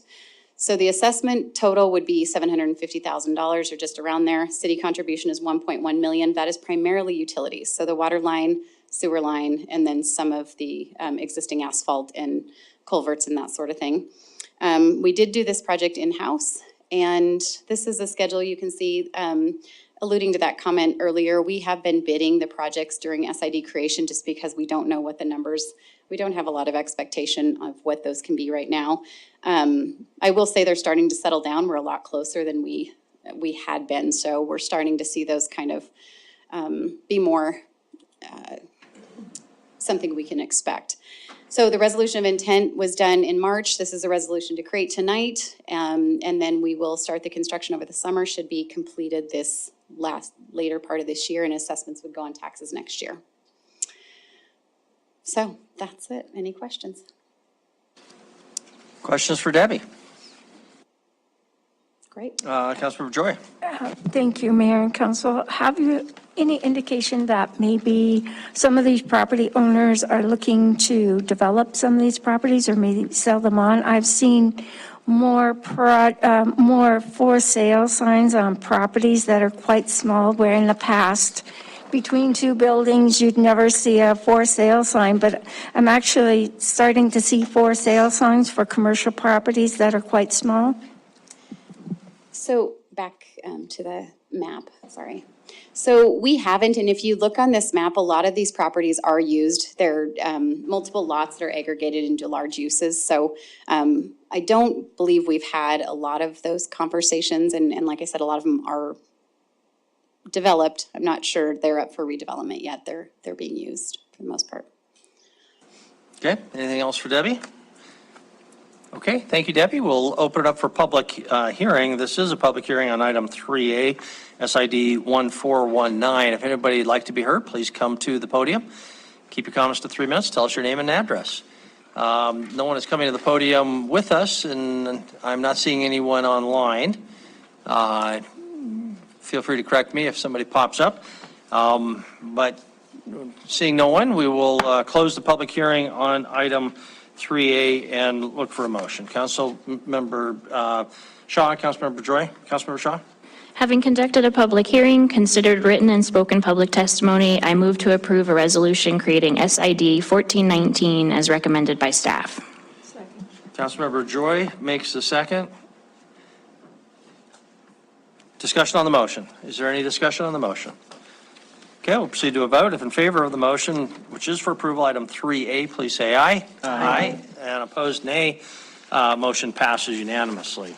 Item 3B, there will be no public hearing, but this is the bid award on this project. Back to Debbie, can you fill us in on the details? I don't have a presentation for this. Like I said, we bid it before the creation so that we knew what it was, but these were good numbers. We felt good about it, so we're recommending award. Okay, any questions for Debbie or motion? Councilmember Joy. Thank you, Mayor and Council. I move to approve the bid award for SID 1419 Charles Street as recommended by staff. Thank you. Second by Councilmember Tidswell. Any discussion? Seeing none. Motion is for approval. Item 3B. If in favor, please say aye. Aye. Opposed, nay. Motion passes unanimously. concludes item 3A and 3B and brings us to item 4. Tony, would you read item number 4? Item number 4, public hearing and resolution for annexation 2302, located south of Elysian Road and west of East Lane and north of Shackelford Lane. Staff recommends conditional approval.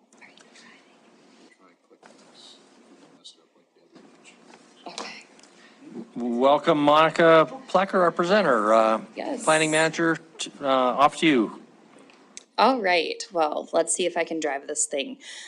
Tonight, I have a presentation for annexation 23-02. Usually, you're used to seeing annexations, zone changes, annexation agreements, and ward boundary ordinances. We're going back to the old days where you just have a petition and a ward boundary. So this should be pretty quick, or at least I'm hopeful. You will have a public hearing on both the annexation and the word boundary ordinance. The parcel tonight that we're talking about is this area shaded in gray. It is 50.765 gross acres and 48.582 net acres. It is located within the limits of annexation map, the red petition area. This map doesn't show the most recent annexation that occurred immediately to the east as part of Elysian School, but you can see on this next map, the city limits have in fact been updated on a different layer. This is an aerial of the property. Many of you know this as the Tibetany property that used to be a sod farm. And this is just a little bit closer aerial so that you can just get an idea of the types of uses that are around. It's very industrial out through this direction, as well as some undeveloped, already subdivided lands. As far as the zoning is concerned out here, we have mostly light industrial in the vicinity. The subject property itself is actually part of a planned development. The planned development has two zones, controlled industrial and highway commercial. This was done many years ago, back in 2013, under the old zoning code. The eastern portion of this property is mostly where the highway commercial is, and then the remainder and a small strip down here is where the controlled industrial is. This is the subject property. And this is looking directly south from Elysian Road. This would be looking west from Elysian Road by the school parking lot. You can actually see that right there. This would be looking southeast from Elysian Road. And this would be at the northwest corner of the property line looking south. So in order for you to consider annexation of the property, you should consider the annexation policy criteria. It is located within the limits of annexation area. The city is able to provide services to the property.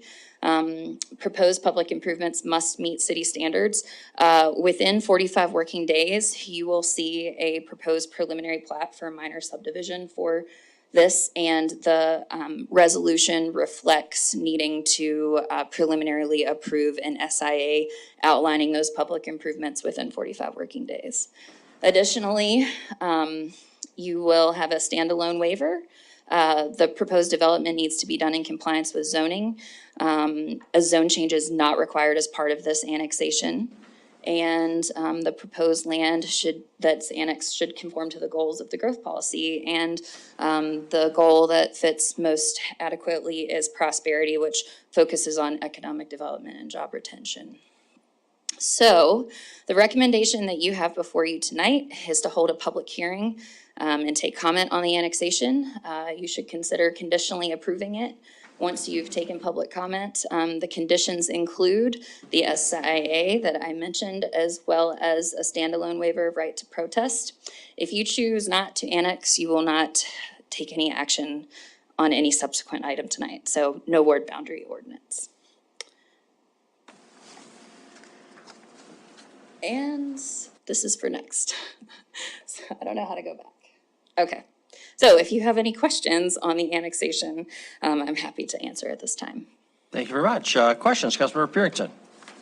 So if you could go back to the map that shows where that, I think it butts up to the interstate, maybe? I don't know what's on the other side. But is there, and Gina, this might be for you as well, whenever there's an annex like this, because we're starting to see more of these, that there's some hopscotch along the interstate, especially along the South Frontage Road. Is the city required to notify those property owners that are still within the county to let them know that adjacent properties are going to be annexed into the city? Gina, if you'd like to answer, you can, but Councilmember Purinton, no. There isn't. The only notice requirement is that the property needs to be posted with the orange sign that it is, and then that the hearing is notified within the paper of general circulation 15 days before. There is no adjacent property owner notification requirement whatsoever. Okay, Councilmember Neese? Thank you, Mayor. Monica, I've been coached. Question for you, because I'm looking at them. So on our little sheet, you got the star, right where it says, yeah, right there. Okay, so if we just follow the lines within the star, that's the area? So none of that blue stuff where the school is, or that little kind of blue south of the school? None of that? So this parcel, oh, we have a laser too. Now you can see if my hands are shaking. Okay, so, and it turns out they are. Okay, so this parcel is kind of oddly shapen. It goes like this. Okay. And so if you actually look, the better picture is really this, the gray shaded area is specifically the parcel. Okay. Thank you for clarifying that. And so my question is, you said something about a development agreement. There will be a development agreement, right? A subdivision improvement agreement. Subdivision, but not a development agreement. No. That we normally see, or annexation agreement we normally see.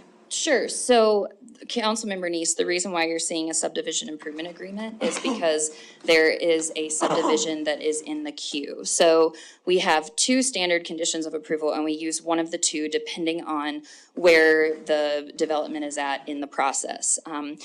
Many times, we have parcels that want to annex into the city that never intend to further subdivide the property. In that case, the condition always reads that there will be an annexation agreement, or what used to be called a development agreement. Anytime that there is a subdivision that is being considered within close proximity to the time in which you're acting on an annexation, we use the condition that refers to the SIA, the Subdivision Improvement Agreement, because they effectively do the same thing. They're looking at what are the obligations of the developer in the city to provide all of those public improvements. So they cover all of the same topic areas. The only thing that is different between an SIA and an annexation agreement is the waiver of right to protest that we include with them. So in this case, we have a standalone waiver, which will not be subject to the 20-year time frame that subdivisions have. So we've done this in the past. It's totally in keeping with past practice. Okay. Mayor, a quick follow-up then on that. Please. So I'm used to, I guess, when I look at something like this and there's a school nearby, I'm always concerned about the walkways being developed right away on the parcels like this that they're going to have kids walking by. And so there's two sections I can see, the little small section to the south east, and then the full north facing section. So how can we as a council make sure, without a development agreement, that is done, done very quickly within the process, so the kids are not walking along, in the street? Councilmember Neese, a couple of things. In order for the property to become effectively annexed, they have to meet the condition of approval. And the condition of approval says that they have to have an SIA, and the SIA handles transportation methods. So whether it be vehicular or pathways, trails, whatever, they will be addressed in the SIA. If you do not like the SIA that comes forward to you within 45 working days, and you don't agree to it and the council doesn't accept it, then we have to go through the steps to not finalize the annexation. So you do get the opportunity, you just don't get the opportunity tonight. Okay, another quick follow-up on that. So on the SIA, do we have the same authority to condition the SIA as we do a development agreement? Are we limited because it's an SIA and we have to follow subdivision requirements versus a development agreement or annexation agreement? really the book's open on that. Councilmember Neese, you're correct. There are distinguishable differences between an annexation agreement not being tied to subdivision criteria or regulations. However, I don't anticipate a concern with what will be required as far as the trails along the south frontage or along Elysian. So I understand that you're saying, what if, but I feel confident we're going to address what you're getting at. Okay. I think the more specific question, Mayor, would be then to Wyeth about, can we, when the subdivision agreement comes to us, can we condition the timing of that so it's done early in the process instead of later in the process? Is that subdivision agreements allow something like timing? May I jump in? Okay. So Councilmember Neese, I just want to make sure that I understand your question correctly. Are you saying that you would like the subdivision improvement agreement to dictate when the construction of the pathways happen? Yes, if we need to, just to make sure that the roads are safe for the kids. Okay, so Councilmember Neese, when you have subdivision improvement agreements, remember subdivision is a two-step process. It's a preliminary plat and it's a final plat. The preliminary plat is when you see the plat, you see the draft SIA, and you get the whole picture. Final plat is when the actual property is created and can be conveyed. The time in between preliminary plat and subdivision can be up to 3 years, and that is when a developer is able to construct all of their required improvements. You cannot achieve final plat until you construct the improvements that were required, or alternatively, if you want to achieve final plat without constructing those, you have to provide a financial security in the amount over and above what those improvements are. So there are two ways that you reach final plat. One, by constructing them, and two, by financially securing them. Thank you. Thank you. Monica, I just want to follow up on that. A name is a very powerful thing. And so although we may want to say that this subdivision agreement is really an annexation agreement, I don't see any reason why we shouldn't be really clear in that document that this agreement and approvals by the city are in consideration for our granting annexation. And even me calling it subdivision and annexation, or annexation and subdivision. The concern I guess I would have is if we got in the habit of having just an SIA, is that we start thinking or sending a message to developers or to courts that this should be judged under the Montana Subdivision and Platting Act, which gives us certain criteria, but only certain criteria. And we'd have to be able to point to those criteria, and we'd have to be able to say that what we wanted from the developer was to mitigate the impacts that they were creating. So for example, we want them to build a park, and they want to give us, it's a 50-acre subdivision, they want to give us 5 acres. And we say, well, that's not good enough. We want you to build it. We want this to be a 20-acre that's going to serve the whole community, blah, blah, blah, blah, blah. There's no way we could get away with that under the Subdivision Improvement Act. But as annexation, we could say, well, if you don't like it, you don't have to be annexed. And so I think legally there's a big difference there. So I just caution us on that. And this is the same point that Councilmember Neese, I think, was making. And we could address that in the document, but I just would caution us to give up or be perceived as waiving our rights that we might have under annexation, because we're calling it just a Subdivision Improvement Act. So Sure. Mayor, if I may, I mean, it's good feedback to hear. What we're doing tonight is absolutely a process that has been done for many, many years and is a past practice. It's good feedback, and we'll take that into consideration in the future. Okay, thank you. Other questions for Monica? Reminder, this will be a public hearing. Any other questions for Monica? Okay, thank you very much. I just want to let you know that we do have the applicant's agent here with us in the room tonight. Okay, does the applicant's agent like to comment? Well, in fact, we'll open up for public hearing, and please come forward. Just identify yourself and We won't be draconian about the 3-minute requirement for the applicant, but go ahead. Good evening, council members and mayor. I'm Anna Vickers with IMEG. I don't know if I need to state my address, but 175 North 27th Street. I just wanted to thank staff and let you know that I'm here for answering any questions if you have any. Okay, thank you very much. Do we have any questions for our agent? No, thank you very much. Okay, any other public comment? This is a public hearing on item number 4, annexation 2302. Nobody's coming forward, so we'll close the public hearing. Back to council. Councilmember Shaw. Thank you. Having conducted a public hearing, considered written and spoken public testimony, I move to conditionally approve annexation 23-02 as recommended by staff. Thank you very much. Councilmember Ripsis indicates a second. Any discussion on the motion? Councilmember Neese.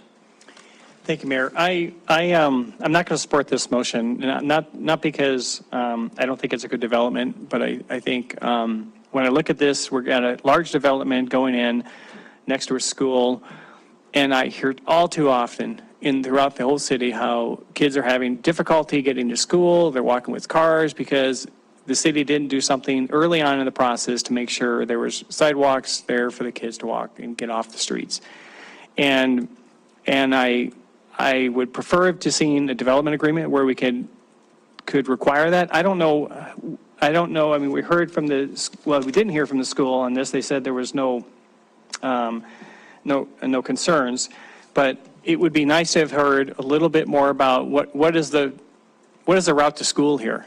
Are these kids walking on the streets? Is there any indication? We have and I don't know if Allison School is involved in the study that we're doing, but those are the kind of things I think that when we're looking at developing, we need to make sure we're looking forward ahead to make sure that we have the safe routes to school as part of every plan.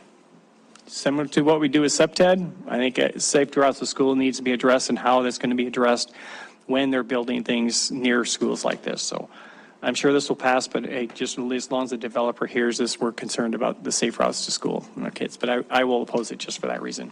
Thank you very much. And I guess I had a question for Monica. Can you just comment? I've asked this question on this property or in this city before, but how the portion of the Marathon Loop that will connect from Zoo Drive to Riverfront Park, it will have to go through this area. Where it is relation to the property, and are we missing an opportunity to make sure we get right of way and development for the trail through there? And I'm not sure exactly where the proposed route is. Mayor and council, so the study that we did from this area, the Zoo to Riverfront Park Trail feasibility study, actually identified multiple options. So there isn't one magical route, there's multiple options. It also identified that we have substantial right-of-way in this area because there are county roads for the most part, and we're looking at 80-foot right-of-ways. I can tell you that in this case, in this very specific location, that this development, to Councilmember Neese's earlier question, is going to build, if you go across East Lane and you see the NFL development and the side path that's constructed on the south side of Elysian, and then they're building sidewalk on the north side of Elysian, that this will, we're continuing to see that development along the frontage of this property. So that we're going to end up with a side path in this area anyway, because that's what's being constructed in that area. But if you look at that study, I can share that with you later, but there's different routes as you make your way down from Zoo Drive and under the interstate to get to Riverfront Park. Okay, so it sounds like you're not concerned in this area. It makes me a little nervous to think that we've got so many alternative routes that we're not making any effort to get any one of those routes. That would be... Yeah, Mayor, I mean, we are looking at that as development occurs. There's a lot of area that's still in the county that hasn't developed or changed for many years. So that's part of the reason you're not seeing it. This road connects up to the frontage road. There's several options just to the south of this also that we've identified. So it's more of, as things are happening, what we're looking at. Okay, thank you. Councilmember Pearson? Yeah, just to follow up, Wyeth, on Councilmember Neese's proposal, if you will, dealing with safe routes to school. Do you see that as part of, I know it's not part of the criteria, because I think that comes out of the state when you develop these annexation agreements. Anyway, do you see that as being more pointed, I guess is the best way I can put it, with the schools? Because we're trying to work with the schools, and how we can interject that policy of safe routes to school in these different agreements. Do you see that as something forthcoming? I know we're still developing safe routes to school, but do you see that as part of some sort of criteria or policy in the future? Councilmember Purinton and Mayor and Council, I think what we're seeing at least so far is, as you're all well aware, you adopted the Safe Routes to School Phase 1 that looked at the elementary schools within the city. And now, and the school district was part of that, and we've identified a variety of projects to make those connections and make those improvements. So they're already, in that case, as now activity occurs, they're going to, those routes and things are being looked at. So they're already, I guess, in that case, already happening. We're now in Safe Routes to School Phase 2. We're looking at some of the county schools on the edge. We're looking at some of the middle schools as well. And so we're going to be doing kind of the same exercise. So I guess I see that as getting built in with those analyses. As those are completed, they identify projects that then are identified as we do development in these areas. I'll also just say that all these projects, I mean, anything that's getting built at the city has to build sidewalk and or trail pathway adjacent. So if you're just talking about just that simple part, that's all going to happen. So in this area, ultimately, and again, we have city and county, but wherever these city development parcels are happening, you're going to see those improvements happen. Whether, I mean, just that's the requirement. So that's going to happen regardless. There's other things regarding like crossings and such that would get identified in the studies. Councilmember, okay, Councilmember Purinton. So whenever it comes to the portion of schools, I don't want to get too far off point on this, but do you see the schools adopting those policies as well? So whenever they're asked, you know, do you see an issue or something, or they would make a statement saying that they want to be guaranteed that, or they're aware of the Safe Routes to School policy. Do you see that as being incorporated into what we see?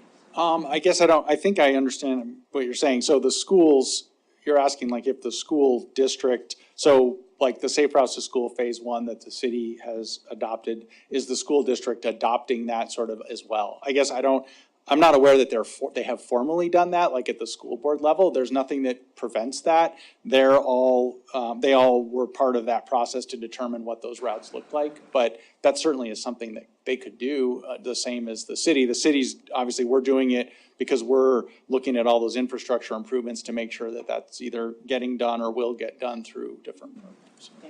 Okay, thank you, Councilmember Tricky, and we'll try to aim for a vote. Thank you, Mr. Mayor. Wyeth, if I do not understand, I don't know what the development would look like if it was in the county right now. I understand you've said, and I understand that if we annex it, then when they build it, they will have to put sidewalks in. Is that also true if it does not get annexed and it gets built in the county? Councilmember,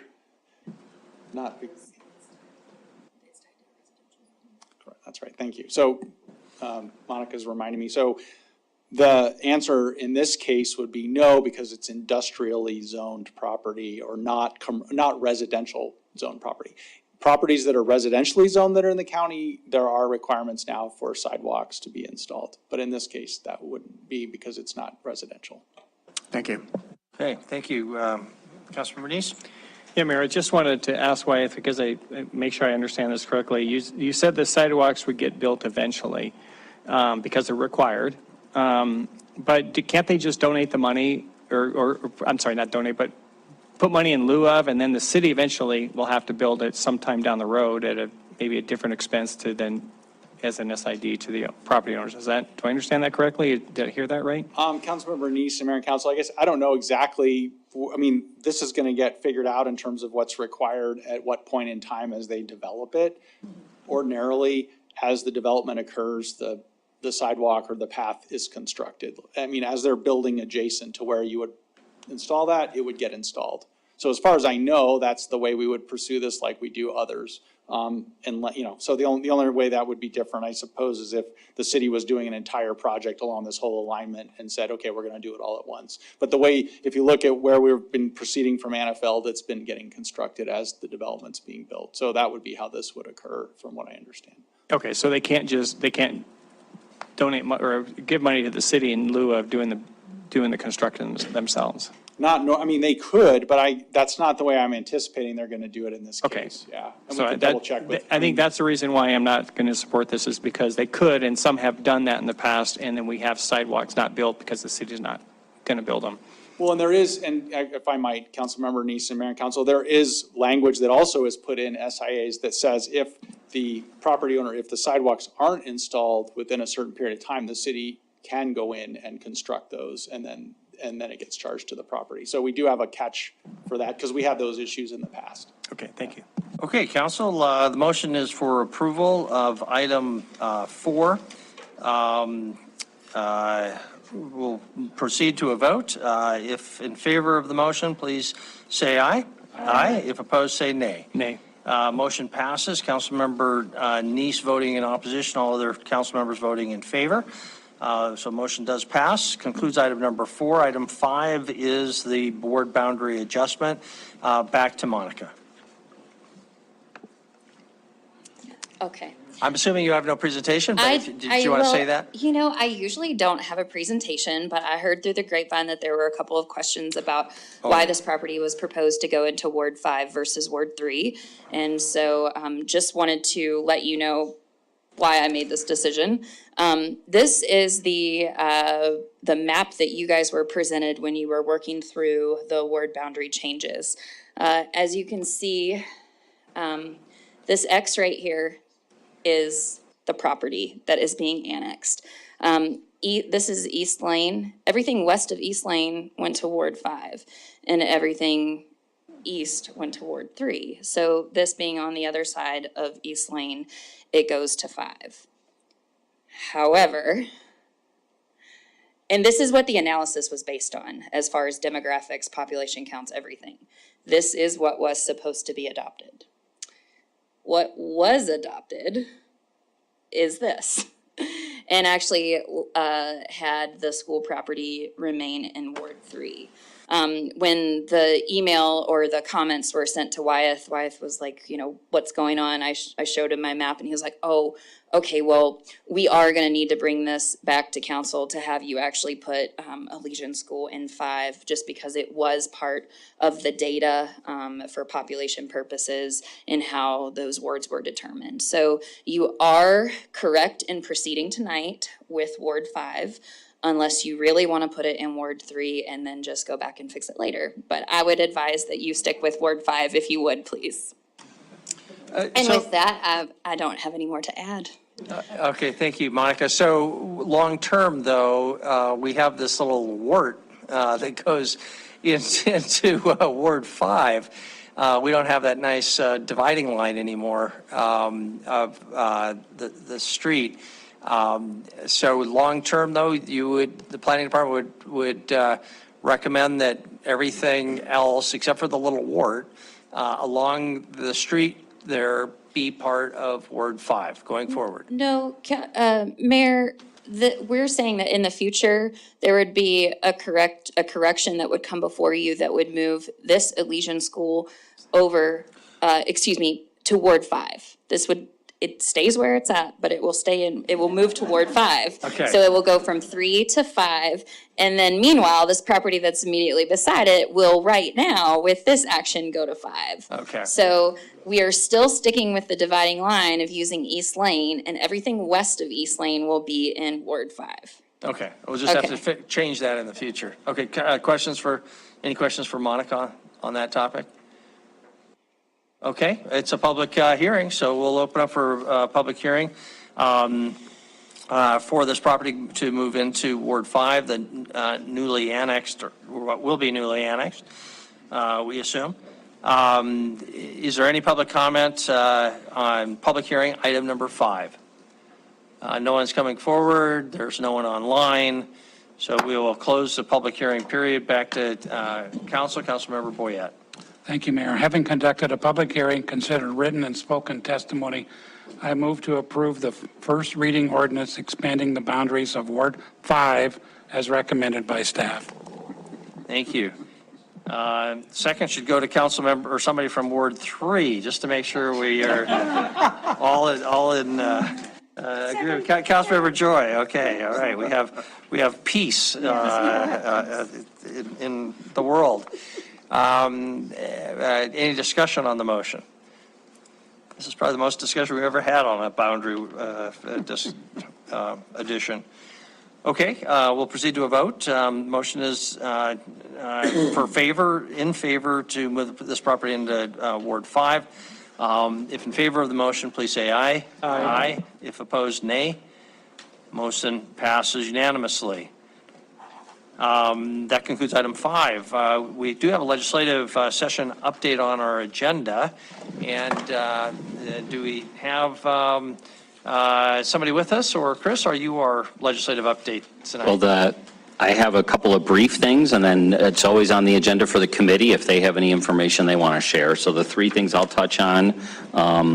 First, Senate Bill 523, which is due for hearing a week from today.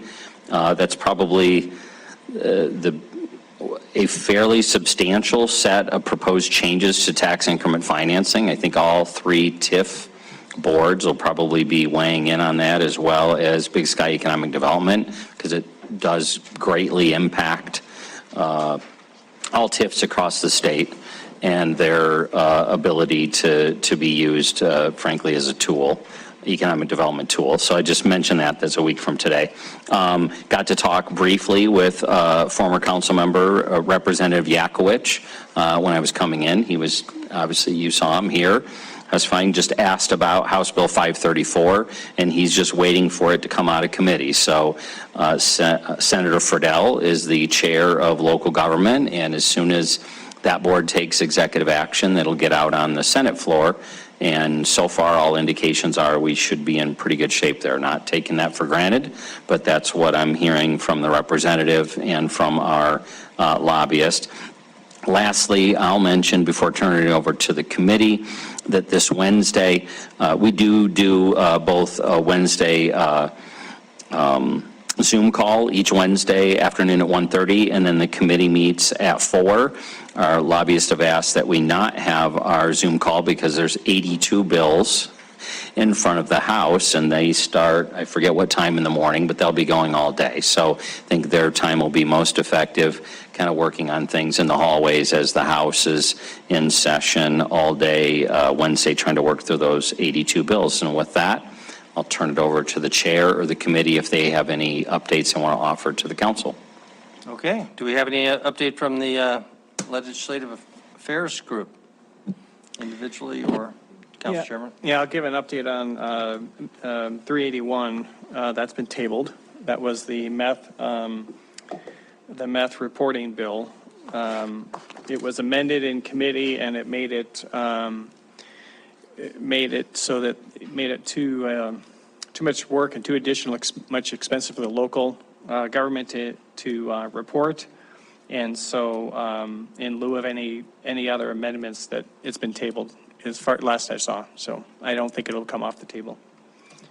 That's the only update I have on that one that I've been following. If Pam or anyone else has any updates from the committee. Councilmember Joy? Thank you, Mayor and Council. I don't know if anyone has an answer to this question. How well has the legislature kept to its budget in terms of its appropriation bills and where its budget should be? Has there been any comment or talk on that? Thank you. What was communicated to us by our lobbyists, mayor and council last week is that what we started in the black, a couple of billion, $2+, and that as of today, I think well, I shouldn't say today. When I was involved in the last conversation, that was last Wednesday, I think they were down $5 billion. Not that they would finish the session that way, but yes, they're down, not up, so that'll most of the work, I think, between now and the end of the session will be around the budget and land use are a couple of hot topics. Okay, thank you, Councilmember Gulick. Yes, just a question for the Legislative Committee.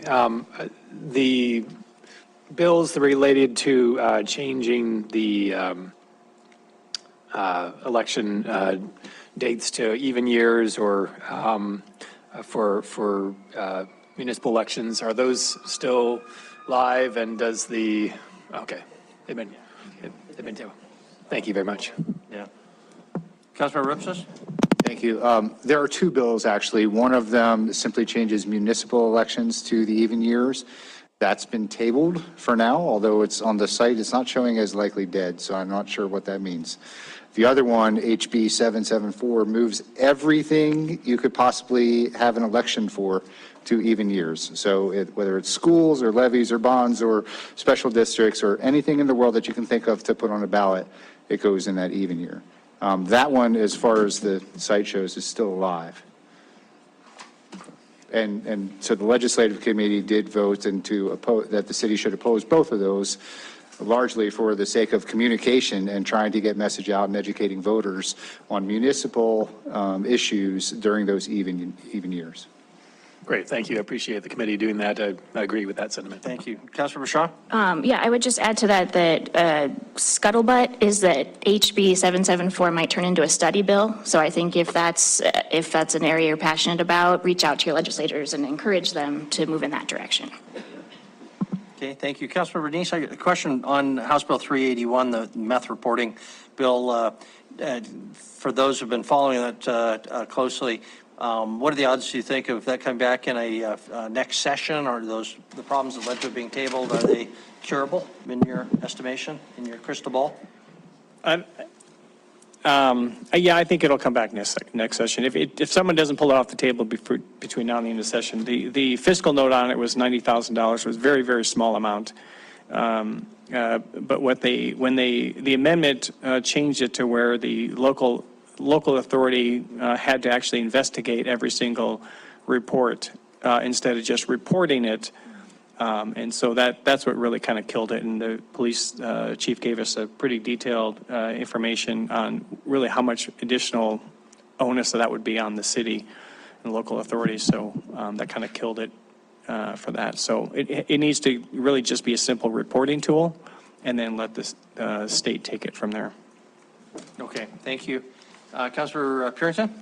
So I think one of the things that we need to work on this time too, Roy, I haven't looked at my emails, so I don't know if you sent in the agenda yet, but to let the council know how, which bills the committee is actually supporting or opposing, because there have been some difference of opinions on some of the bills that are coming up.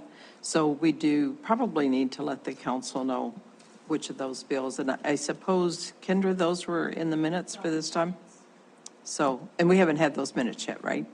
From last week, I'm sending them right now. Oh, thank you very much. Okay, thank you. So, Mayor, if you may, I can speak to that. So that's something we discussed a little bit, and Pam, you did a great job of getting this list out of the bills that we've addressed and looked at. And we talked to Chris about making sure that our lobbyists were updated, so however our list would match their list. And we asked Chris also to make sure that list from the lobbyists, which is really the final list, is out to all council members so they can see which bills are supported. And so we're relying on that list from the lobbyists to actually get out.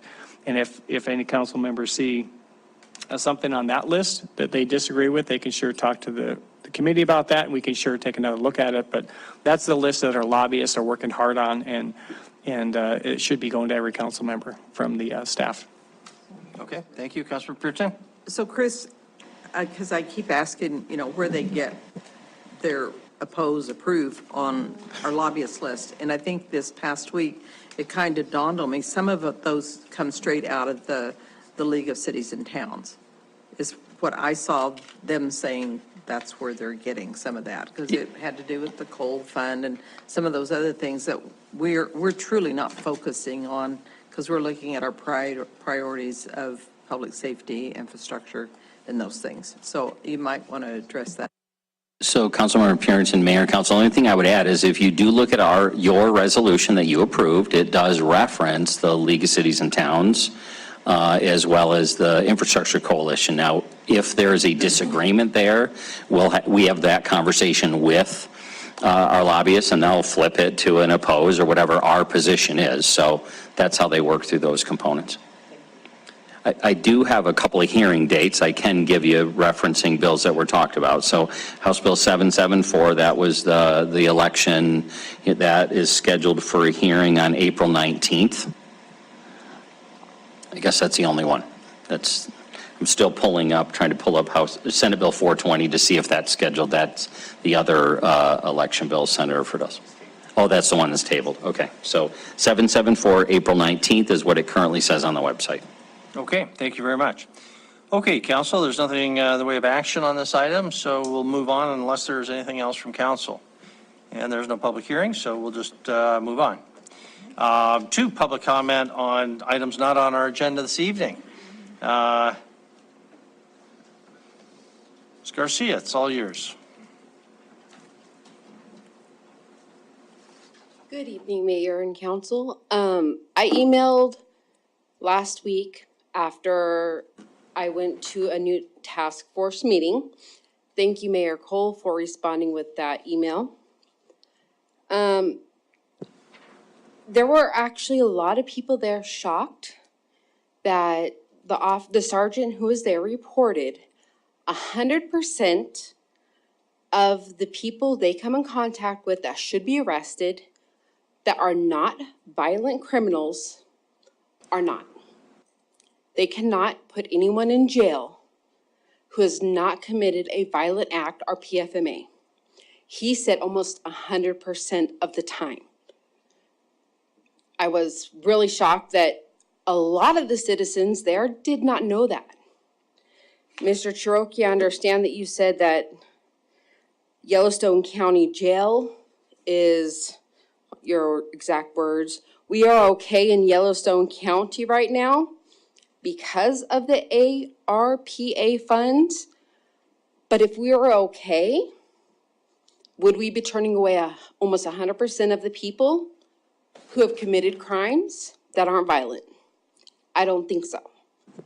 We have a problem, a serious problem. And I truly thank you for your beautiful letter to the commissioners. I understand it's not a silver bullet. It's not going to cure everything, but we have to fix it. People do not know, citizens like me do not know that the jail cannot house people who act in criminal ways. There is a man drunker than a skunk that night that Sean had to go in and get the officer and say, hey, this guy's really drunk out here causing a scene. All the officer can do is pour out his alcohol and tell him to move on. This is at a park where kids play. This is supposed to be a safe area, but we don't have these areas to be safe because we can't take care of the criminals that we come into contact with every day. And they get to go out and commit more crimes. We have a huge problem in the Yellowstone County Jail. We are at least 200 people over what we're supposed to have. We've all heard it.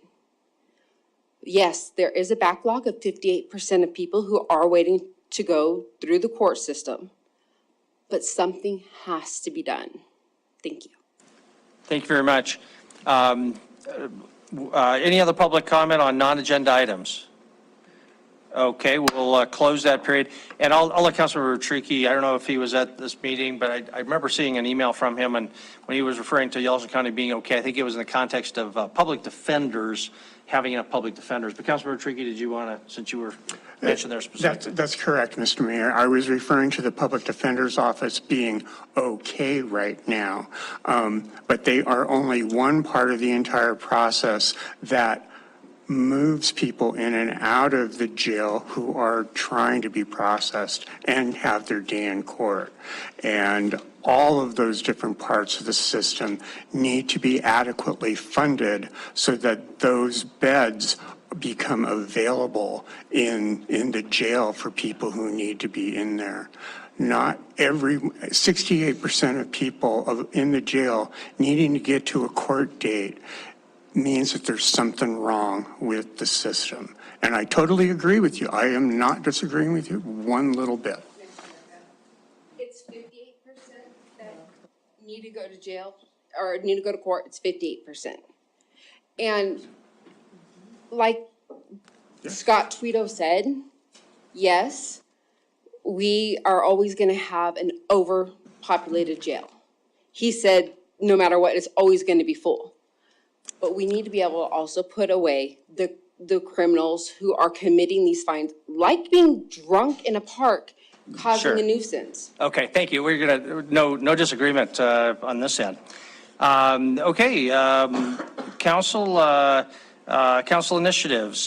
Here, I'll address the proposed letter to the county commissioners that was emailed around. Thanks to Councilmember Owen for driving this forward. She created the original draft. I did some tweaking on it. Guess another item or two from the rest of you. The immediate question is whether it's okay to send it. It's not on the agenda. I think it's informal enough that it's okay. But in particular, it starts by saying it's a unanimous request, and I don't want to say that if it's not. We can easily change that to just a substantial majority or something like that. Is there anybody who wants to not be associated with that letter, in which case we can adjust it? You have a comma in here that I don't agree with. Oh, no. Then we will change that to it's unanimous with the exception of Councilmember Chiriki. No, just kidding. So Councilmember Owen. Just to create the record, I'm not seeing anybody objecting. So Councilmember Owen. Thank you, Mayor. Thank you for your work on this. You've made it much better, and I appreciate that. I would just encourage you then when you do send this to the county commissioners and to Sheriff Linder, I think courtesy copies to County Attorney Tweedo would be helpful, as well as a courtesy copy to Judge Jessica Fair, who is now serving as Chief Judge of the District Court System, and probably a copy to Judge Carter as well. I think it's beneficial for them to be kept in the loop of these conversations. Very good suggestions. Thank you very much. I will send or ask Winnette to send originals to all the primary addressees, so nobody's feeling they were not getting the original, and we'll do that. Councilmember Joy? Thank you, Mayor and Council, and I thank you, Councilmember Owen, for putting together the letter. It is a very nice, well, that's not light. The topic isn't nice, but the wording is nice. Okay. So I hope that this is an opening that the county commissioners see for us to continue to pull more stakeholders into this discussion. I sent an email out with my 33 questions about expanding a detention center or jail. A lot of the data that you can find on the internet is pre-pandemic and post-pandemic. Everywhere across the country has had an explosion of prison population, to the point where, there are certain cities that have so many people in detention, they're in violation of civil rights, because you have people without access to a toilet. People being chained to chairs. Those are the allegations that are being made because of the prison population being so high. I really hope that we can get a lot of stakeholders at the table, because one of the things that probably none of us at the table would really like to do is probably work in the detention center. It's not a job that if you put the people who are causing the most amount of trouble in your community and stick them all in one building, it's not a really, a job that everyone's jumping to do. So I hope we can bring more stakeholders and have a more robust dialogue about what it will take in order to make something better out of this situation. Thank you. Okay, thank you. Councilmember Bernice? Because you're pointing to Councilmember Bernice, right? No, I'm pointing, I'm just pointing. Okay. I just wanted to, real quickly. Okay, Councilmember Puritan. Should Judge Kolar be also on that? Yes. I think there's no reason not to. I agree, yeah. Okay. Thank you for pointing that out. Councilmember Neese. Thank you, Mayor. And thank you for you guys working on this, and I think it's something well needed. We talked about a retreat, and I think this is one step we're doing and moving forward. But I would like to see us have a vote, to put it on a record, so it's recorded that we vote. So if one of you want to make the motion and second it, then I think we should vote to make this, send this letter to the county I commissioners. would make a motion to send the letter that was distributed to the people that we identified. Second by Councilmember Owen. Any discussion before we have that vote? All in favor, say aye. Aye. Any opposed, say nay. Okay, motion passes unanimously. It's on the record. I don't think anybody will sue us for not getting that on the agenda. Okay. Still don't like that comma. You point that out. For you, we'll remove that. Okay, anything else on the council initiatives? Okay, council, then we are adjourned. Thank you very much.